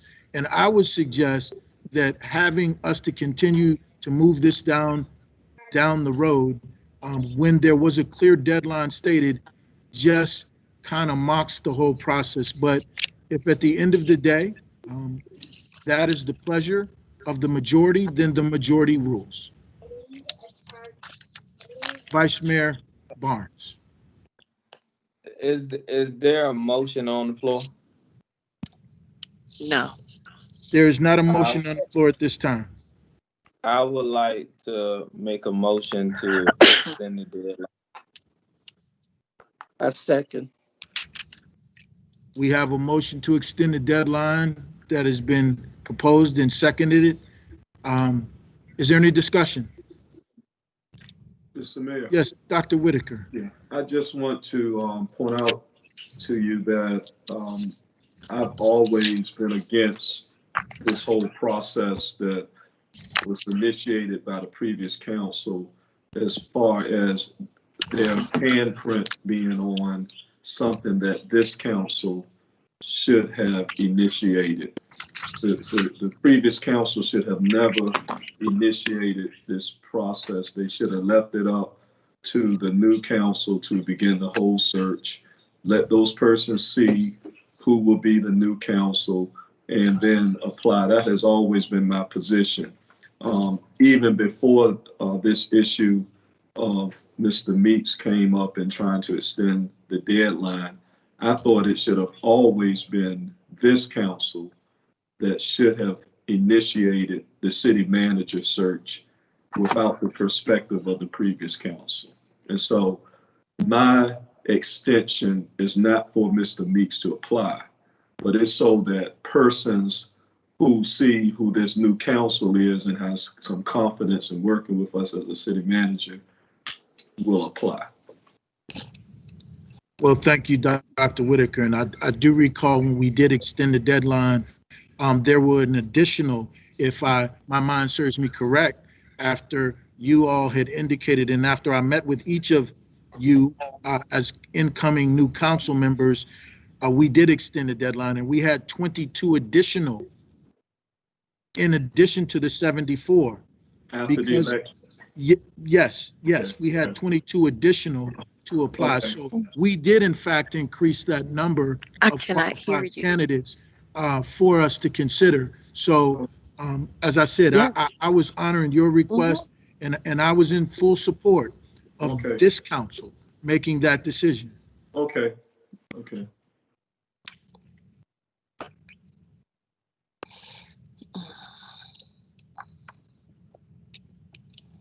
So we have a motion and seconded that we extend the deadline.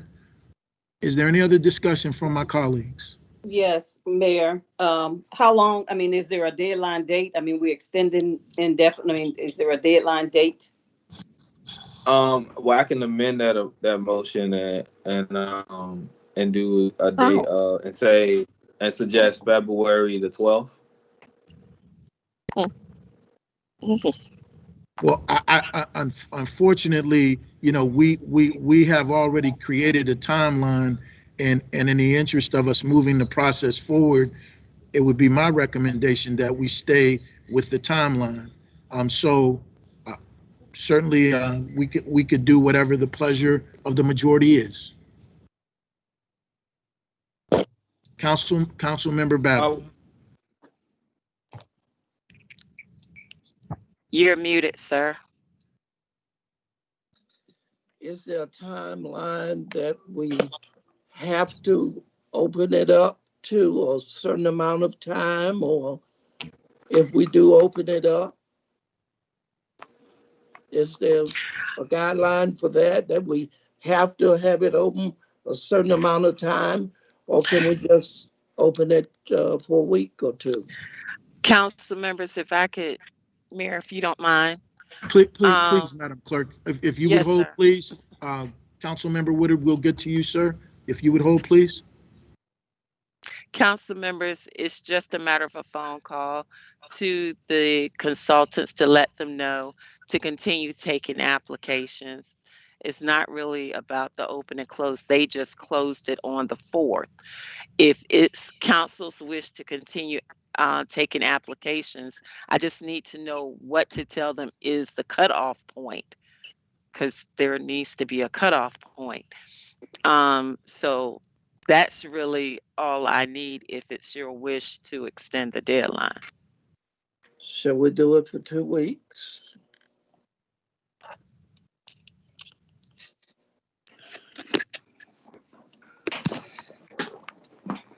Is there, Councilmember Woodard, You asked for the floor, sir. Yeah, yeah, I still want to move swiftly, just like we're doing now. That's the attitude and the energy we was having at first, even when we was picking the city manager.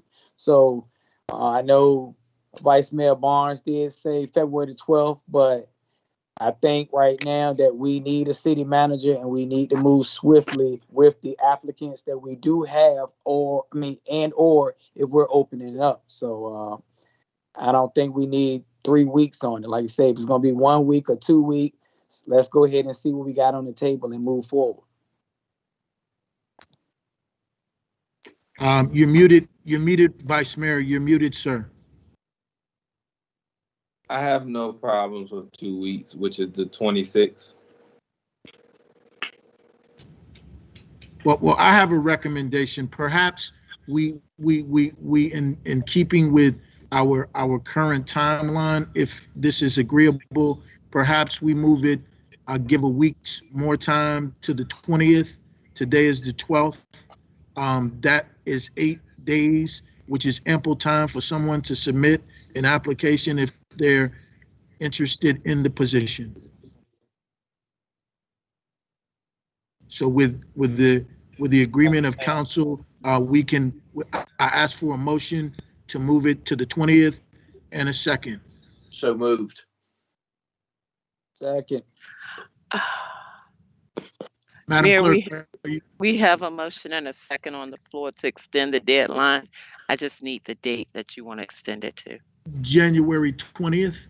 1/20. Okay. And are you ready for the roll call? Madam Clerk. Yes, sir. Mr. Barnes, Yes.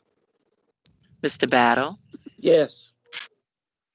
Mrs. Lucasberg, No.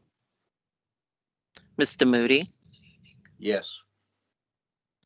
Dr. Whitaker, No. Mr. Woodard, Yes. Mayor Glover. No.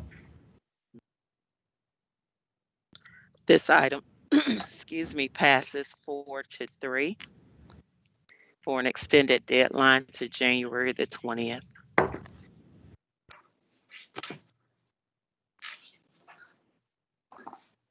Madam Clerk, are we ready for the next item? Mr. Mayor. Mr. Mayor. Oh, Dr. Whitaker. Yeah. If before we move to report on pending items, I would like to bring an issue up and to add a vote on the agenda if there's no objection from council. Are there any objections to member of council with Dr. Whitaker adding an item to the agenda? No. Sir, you have the floor. Thank you, Mr. Mayor. As you know, our city has been entangled in the lawsuit with our sheriff and the jail, the issue dealing with the Hampton Roads Regional Jail and transferring inmates there. I believe that this whole legal situation was totally unnecessary. It has dragged the city through a process that we never should have gone through. And so I would like to make a motion that we direct our legal counsel to cease all legal action against the sheriff, the closing of the jail, and the transferring of our inmates to the Hampton Roads Regional Jail. Okay. Second.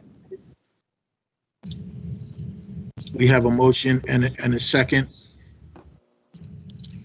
And is there open discussion? Does anyone have any comments or questions?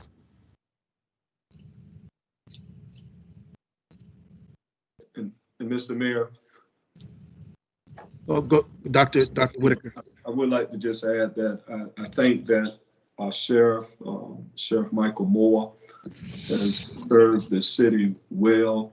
and deserves the respect of us being able to sit down and to discuss, negotiate, and to move forward in a light that's going to reflect what's best for the city.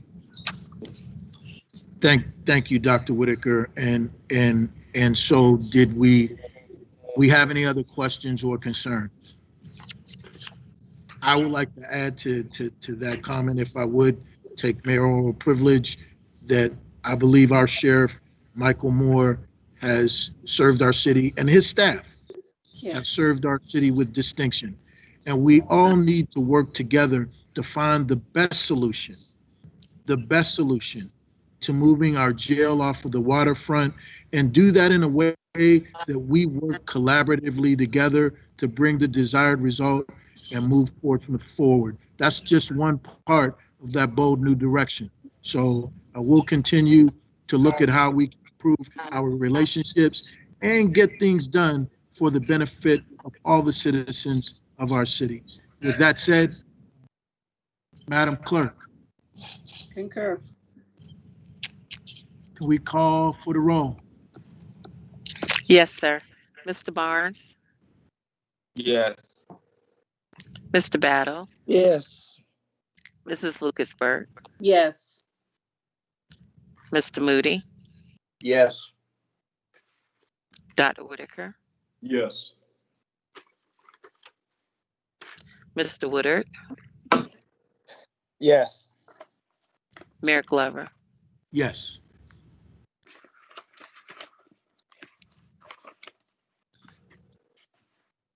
Madam Clerk, Okay. Yes, sir. are we ready? Mr. Mayor? Yes, Councilwoman Lucasberg. Yes, before we move to the next agenda item, I would like to ask that our city staff or city attorney bring us back a report on the collective bargaining. We passed the resolution last year, and I know that we're coming up on the date in May.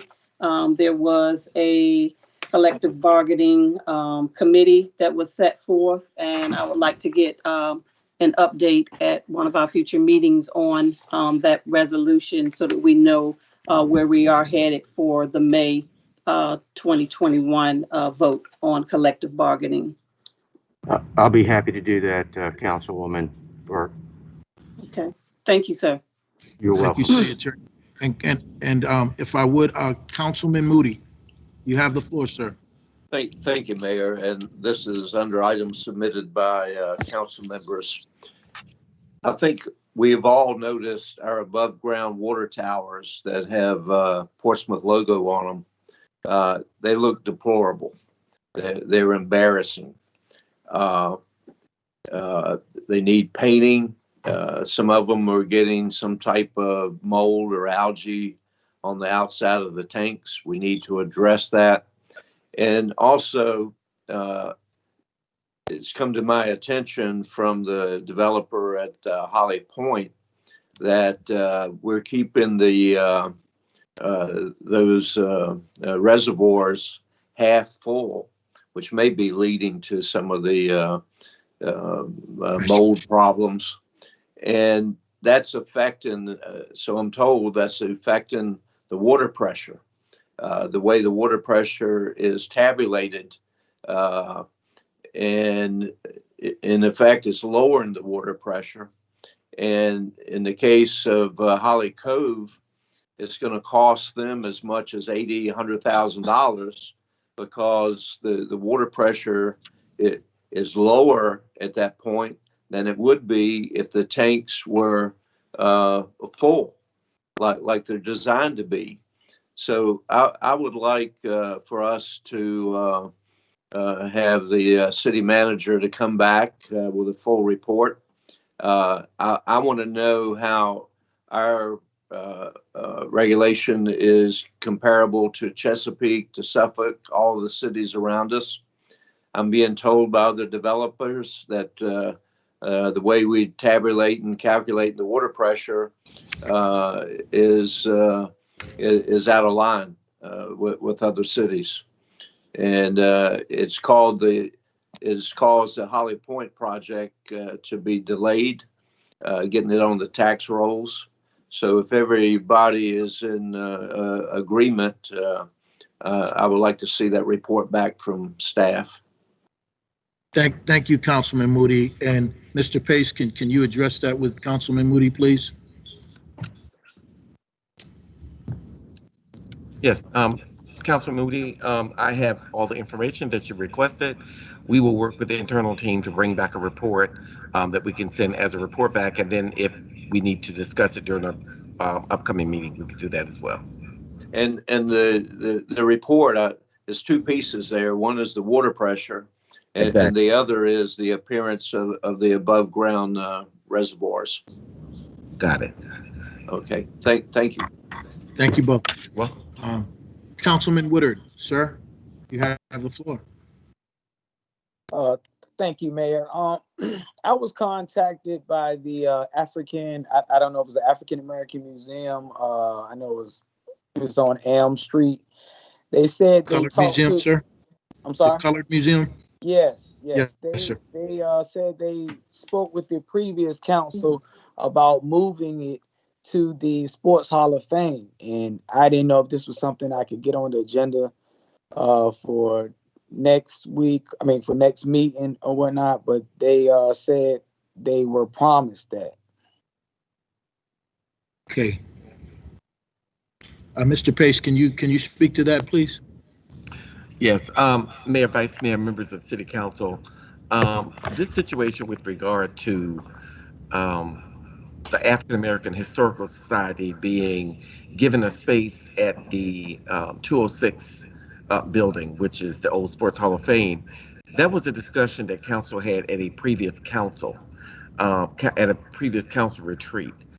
That question was posed to city clerk in that same meeting. There was no consensus given at that meeting, so therefore I'm not certain as to there being a overall promise from the council that that would happen. Long story short, after we had that council retreat, we had a situation with 801 Water Street where the police department had to move out of that building and they moved to 206. The former mayor at that point had a conversation with Ms. Breckenridge and said to her that while the council may have indicated that at a council retreat, now that the police department was on the second floor and they're storing artifacts and things on the first floor, he was certain that there's not space in the museum for them to move to the space. Currently, as you know, we are also having the gift shop renovated for the Visitor Information Center to take place over there. And so those renovations are going on right now. I had a conversation today with Mr. Pruitt, and I explained to him that when we get to a point where we figure out what will happen with the construction in the visitor center, then I think that that's a conversation that they can come back then and have with council to see what space is available and if in fact that's a space where they can go to in the 206 building. The problem is if you're talking about intrinsic value for a museum, you have the police department on the second floor and you have all the artifacts on the first floor. Unfortunately, I'm not so sure what kind of experience that would give for people that want to go to a museum where there's an exhibit. I'm not saying that we can't do that. I'm just saying that at this particular point, I think that you all as a council have to make a decision relative to if there's space available, what would that space be like, and how can you end up giving them the best space that would enable them to do what they need to do to share their artifacts. I still got the floor, Mayor.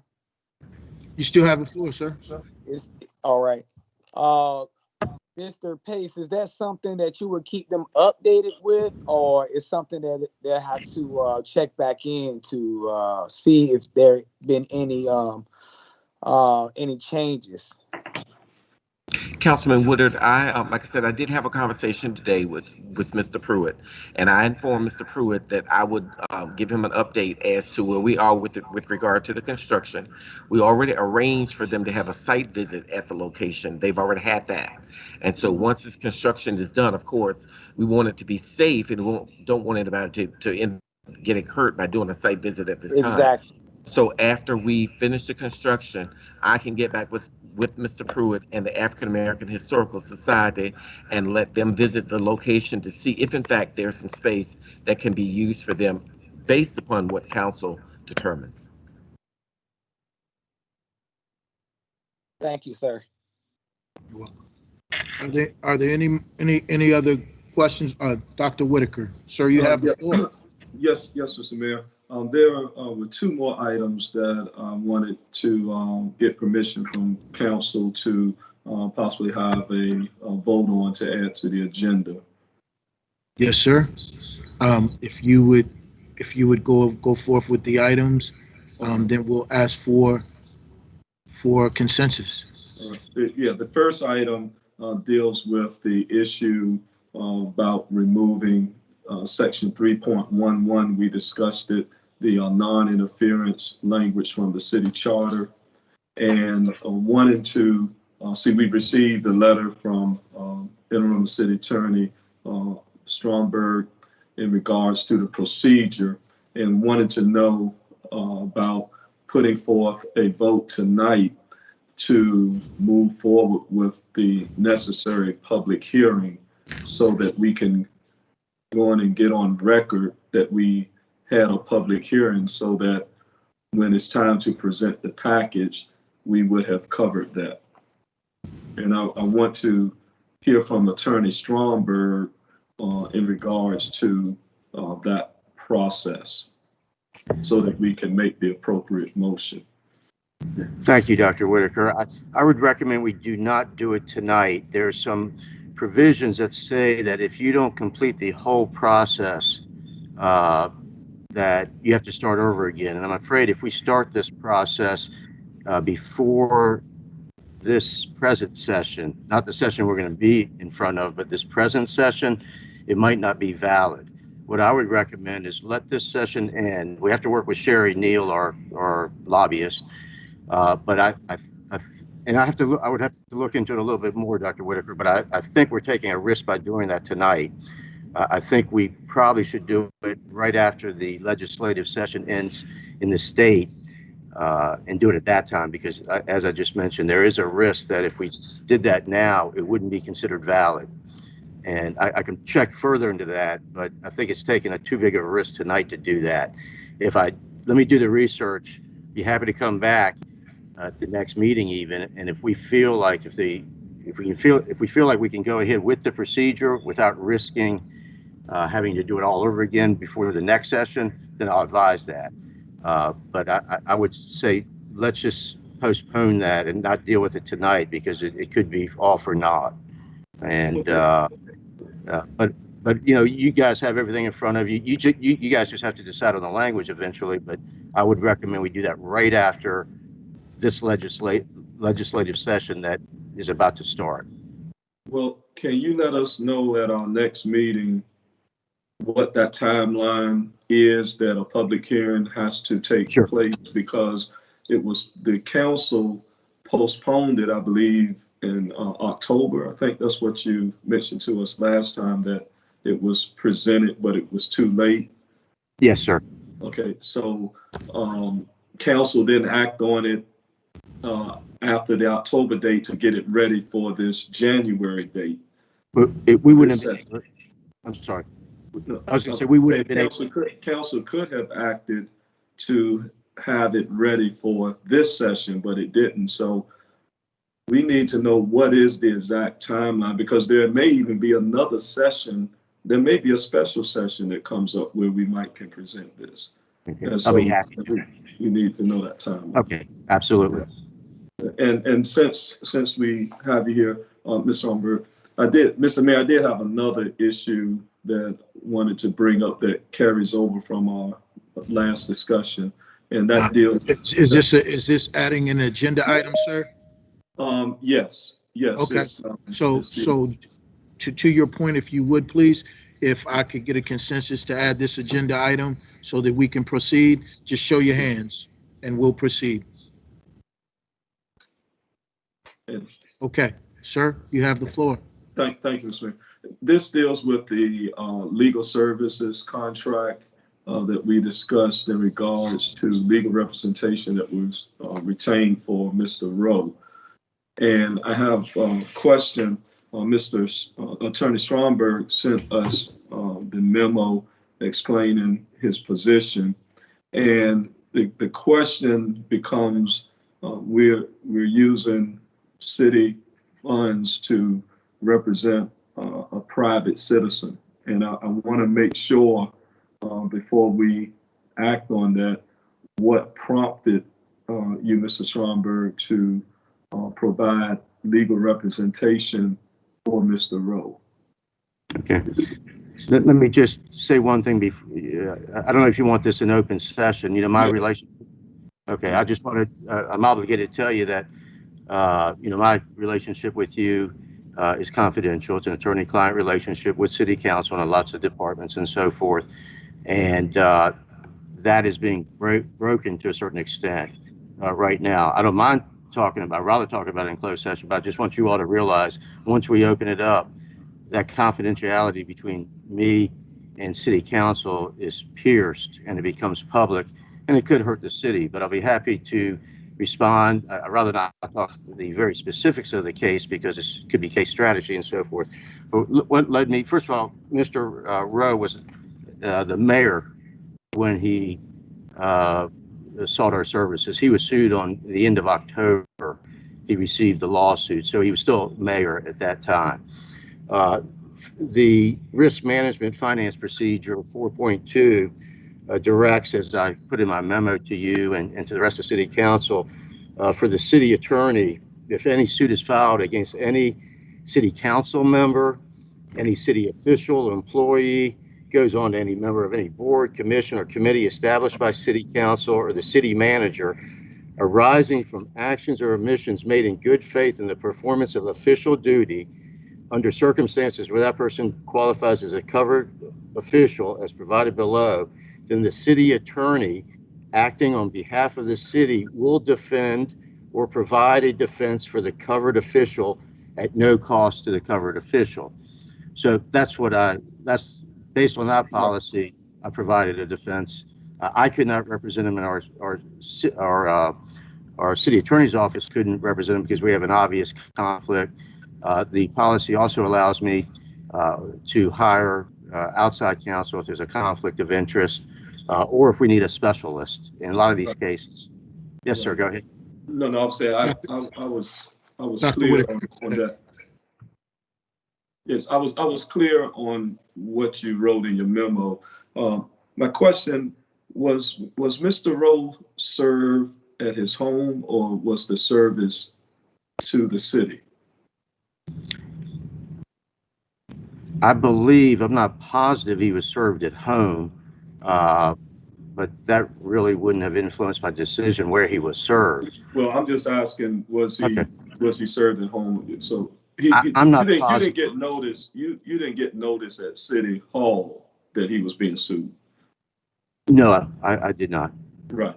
I was not, and the city's not a defendant either, and so right. they So wouldn't that was my other question. Is Mr. Rowe being sued as an individual, or was he being sued as the mayor of Portsmouth?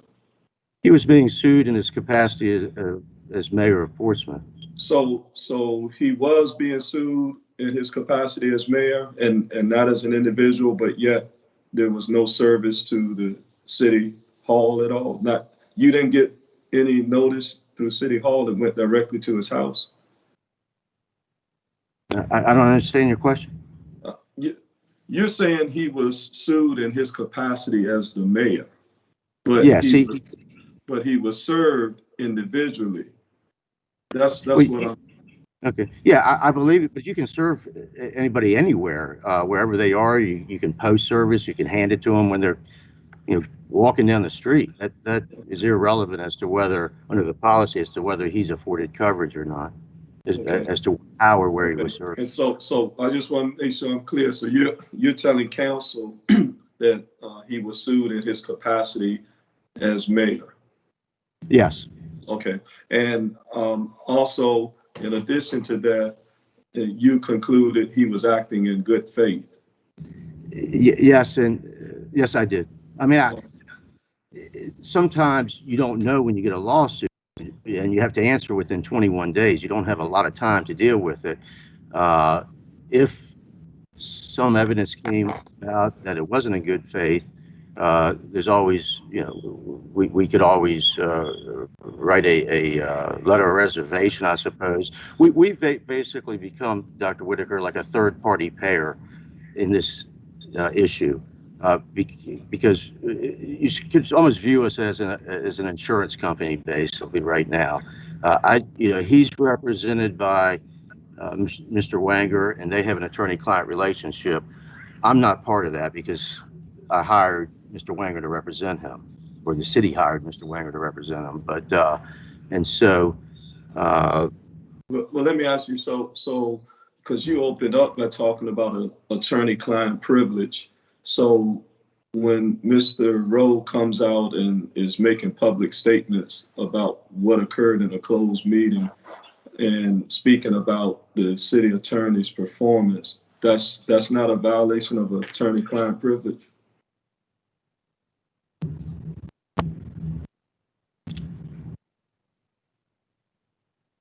He can,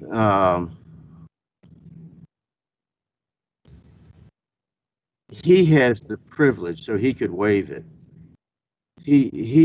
Rowe has the privilege, the attorney-client privilege. So we as individual council members can decide to waive attorney-client privilege? You could individually. I don't think you could on behalf of all of city council. And it becomes very tricky for an attorney because at times we represent individual council members, other times we represent council as a whole. And so it's a very fine line to walk quite often, as you probably realize that in your capacity also. And it's difficult at times, but city council has a right to the attorney-client privilege, but so do you all individually. And sometimes situations arises where an individual council person will break that privilege. Okay. And then my last question to you is, so in good faith, even though the city charter requires that the city attorney be evaluated at a certain period, so city council members can decide that they can change that evaluation and make public comments about the city attorney, about his performance or her performance outside of the evaluation period. Yeah. Even though the charter clearly states when that evaluation is to take place. Yeah. I don't know if he was doing an evaluation per se. I really haven't looked into that section of the code about evaluations. He was giving, as the head of city government, he was giving an interview to a news organization that had contacted him, which happens quite often to all city councilmen, but especially the mayor. And one of the mayor's jobs is to speak and to represent city council. And he did so. So I think he was within his job performance to respond to a request for a comment, and that's what he did as the head of the city council at the time. So would this be on a reimbursement basis once it is determined that he was acting within the realm of the mayor and that he is being sued as the mayor? Is it a reimbursement, or are we paying his legal fees up front? We're right now we're paying his legal fees, and if a verdict were to be rendered against him, we would be responsible to pay for that verdict, except for punitive damages, only compensatory damages, unless he contacted the city manager and wanted coverage for punitive damages. It's also in the same 4.2 policy. Well, so that we make sure we're covered at our next council meeting, can you give us in writing how Mr. Rowe was performing in his capacity as mayor? Okay. All right. Thank you. Thank you. And the last. If Dr. Whitaker, go ahead. Go right on this. I'm sorry, Mr. Well, one of the things I want to say, because I too after you had inquired the last time. I looked at the code under the risk management, and I just, as a point of matter and concern, all of us, each and every one of us represent the city council, and in in acting out our professional duties that we've signed up for, at any time we can be held to a higher standard, meaning that we can be called out for something that we said or something that we have done in our official capacity, not with malice necessarily or with ill intent, but others can see it that way. I just want us to be mindful that that is a protection that we all should want to have and deserve, because at the end of the day, we all signed up to serve our city. But to me, as long as you're doing things in the right way to the best of your knowledge and ability, we should be afforded the protections. If someone, for whatever reason, decides to charge us with something or to make a claim against us, I would not want any of you to have to put your personal resources at risk, nor would I. I just want us to keep that in mind, because I certainly don't want to create a precedent that we all can't take advantage of. Mayor, you're absolutely right. I think we need to be careful what we ask for and setting that precedent, because at any time when we're responding to the public, somebody can take it the wrong way, even if there's no malice intended. I've heard numerous attorneys say you can sue a ham sandwich. And so each of us is liable anytime that we're interacting with the public, especially on a hot button issue. When the public asks us how a public official is performing, they expect us to express an opinion. And that's all that is individual opinion. So I think we have to tread very lightly going down that track. Thank you, Councilmember Moody. Dr. Whitaker, I know you said maybe you had one other item for consideration. Just two more that some citizens brought to my attention, that if we could get some information at our next work session, or when the departments can get us that information. That is our water bill, the water bill adjustment policy. If they can give us an update on that for us. Okay. I've gotten some calls from citizens about some high water bills and get their bills adjusted, and you can only do it one time within a year. And just want to take a look at that given the pandemic situation. Yes, sir. And then also, I know we got an email about the vaccination, but got a call from a citizen in regards to what's the vaccination plan for the residents at large. Yes, sir, Dr. Whitaker. I appreciate you mentioning that, because I do know that Mr. Pace. Sir, I'm sorry, my computer has gone down. But I do have Dr. James coming for a upcoming meeting to give council an update relative to vaccination. Okay.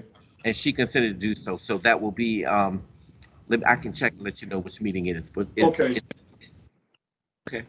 Okay, thank you, Ms. Pace. Yes, sir. That's all that's been there. Thank you, Dr. Whitaker. Yes, sir.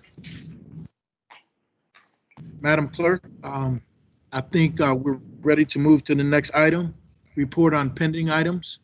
That is item 21-26. Pace? Yes, sir. Dr. Whitaker, actually, when I looked at my schedule, Dr. James will be here for the next meeting, January 26th, to give an update. Okay, that's thank you. The items I have. All right, thank you. Okay. We have come to the point in our agenda of non-agenda speakers, item 21-27. Madam Clerk, do we have any speakers? Yes, sir, we do. Your first speaker is Mr. Rashawn Ferris. Mr. Ferris, are you there, sir? He has to be brought out of the lobby. He should be Oh, in. okay. All right. Mr. Ferris, if you're on the line, if you will please unmute your phone. Yes, there I am. You have 5 minutes to speak, sir. Okay, now. I'll start now, ma'am. Yes, please. Okay, well, hello. My name is Rashawn Ferris, and I represent the future. And we are a group of students of color who have witnessed the injustice of this nation, and we are here today to do something about it. Me and my group have witnessed interactions with law enforcement and noticed the common fear on both sides. And that fear is the fear of the unknown. And what I mean by that is when a black man and an officer interact with each other, they're both fearing what's in each other's minds.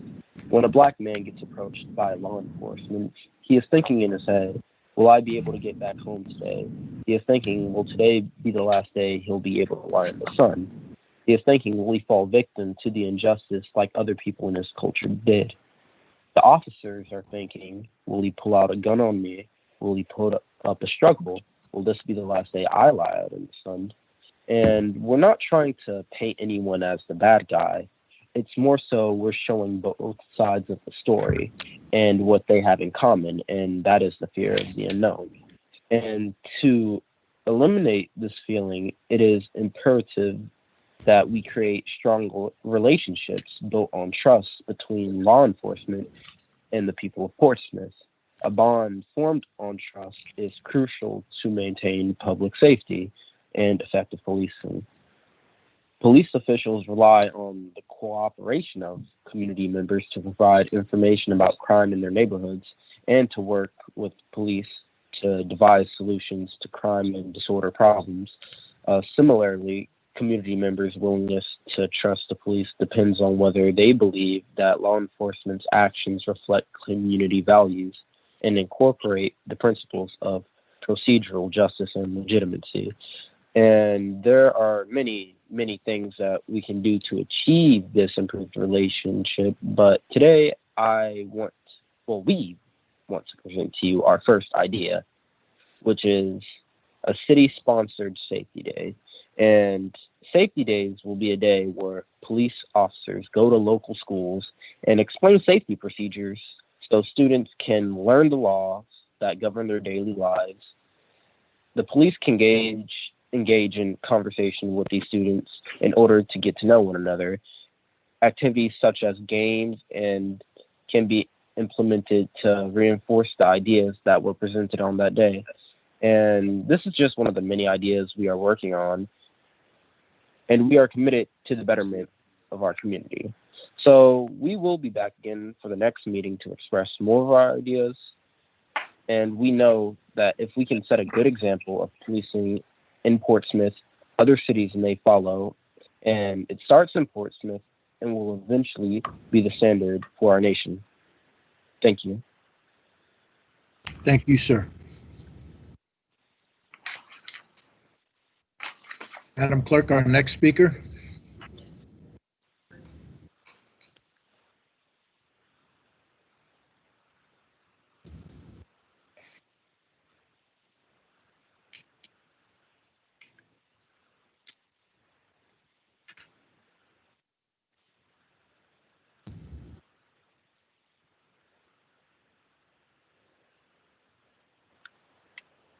Hello.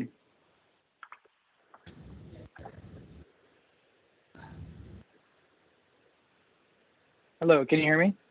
Yes, you may I can hear you. proceed. You have 5 minutes. Great, thank you. Hello.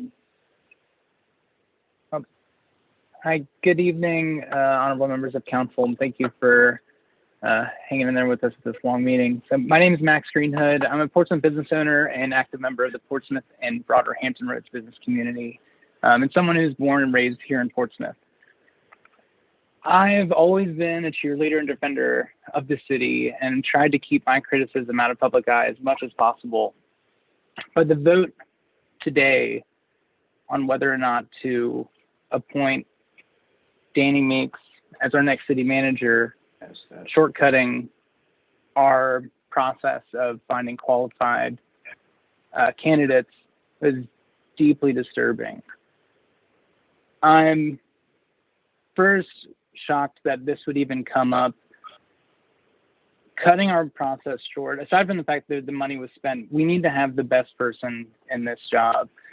We're at a critical time in the city of Portsmouth, and we're finally at a point where we can turn around our financial situation, revitalize downtown, and change our reputation as a city that can't get out of its own way.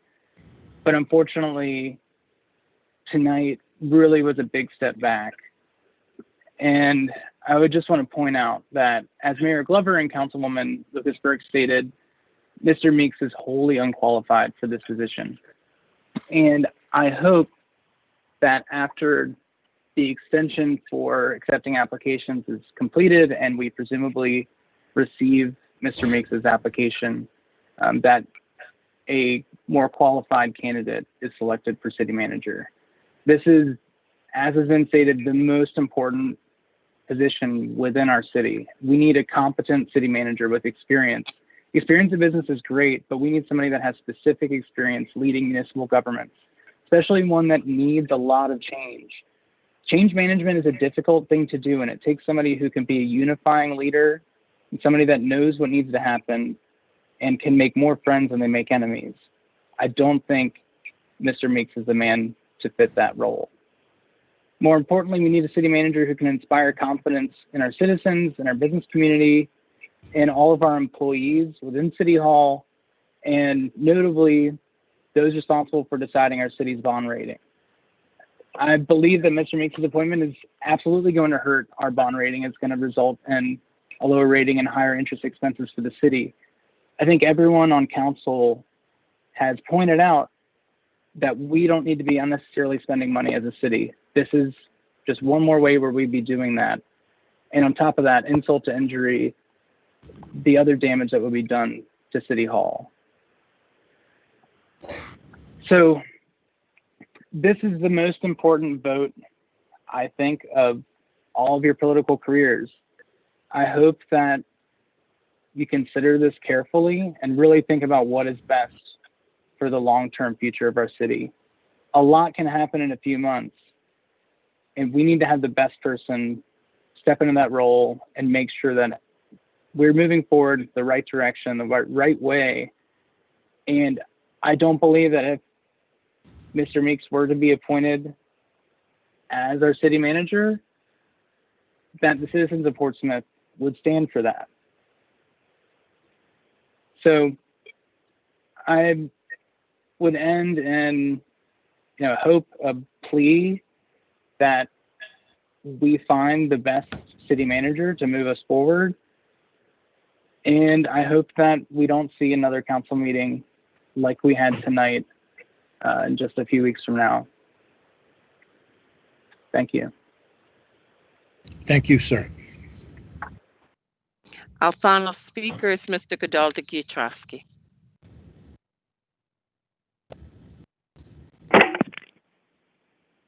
Hello. Hello, sir. You have 5 minutes. Thank you. Let me mute because there's a lag between one and the other. Thank you. Okay. Good evening, Mr. Mayor, honorable members of council, and fellow interested parties. What a long, strange ride it's been. I would like to alter my topic tonight based on the motion that Councilmember Whitaker added to the agenda. I believe that it fits what the action that you took to suspend legal proceedings against the sheriff. I think it fits with another idea that I had wanted to share. It clears the way to look at the jail problem in a different context. So when the Hampton Roads Regional Jail was constructed, there was provision made for an additional pod that would handle prisoners from Portsmouth. And the idea was that someday we would rid ourselves of the aging jail at the time, and now the aged jail on the waterfront, and transfer all our prisoners there. Now, based on what I have read about the declining population in the Hampton Roads jail now, this might be an opportunity for Portsmouth to negotiate with the partners in the consortium that are engaged in the jail and allocate a wing of the existing jail exclusively for Portsmouth prisoners to be administered by Sheriff Moore and his deputies.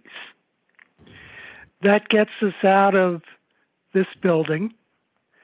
It retains the integrity of the Sheriff's Department, and it provides a better space for those who are housed in the current jail today. This is not something that can happen overnight. There needs to be negotiation. There are going to be logistical considerations. There may be some construction required. But I think it's an opportunity for us to turn what has been a very unfortunate situation at the jail into an advantageous situation for the city of Portsmouth. So I hope you will reflect on that, investigate, and see if there is a way forward. Thank you very much. Thank you, sir. Madam Clerk, do we have any more speakers? No, sir, that was it. Thank you, Madam Clerk, and thank you, council colleagues. That concludes our meeting. Meeting adjourned.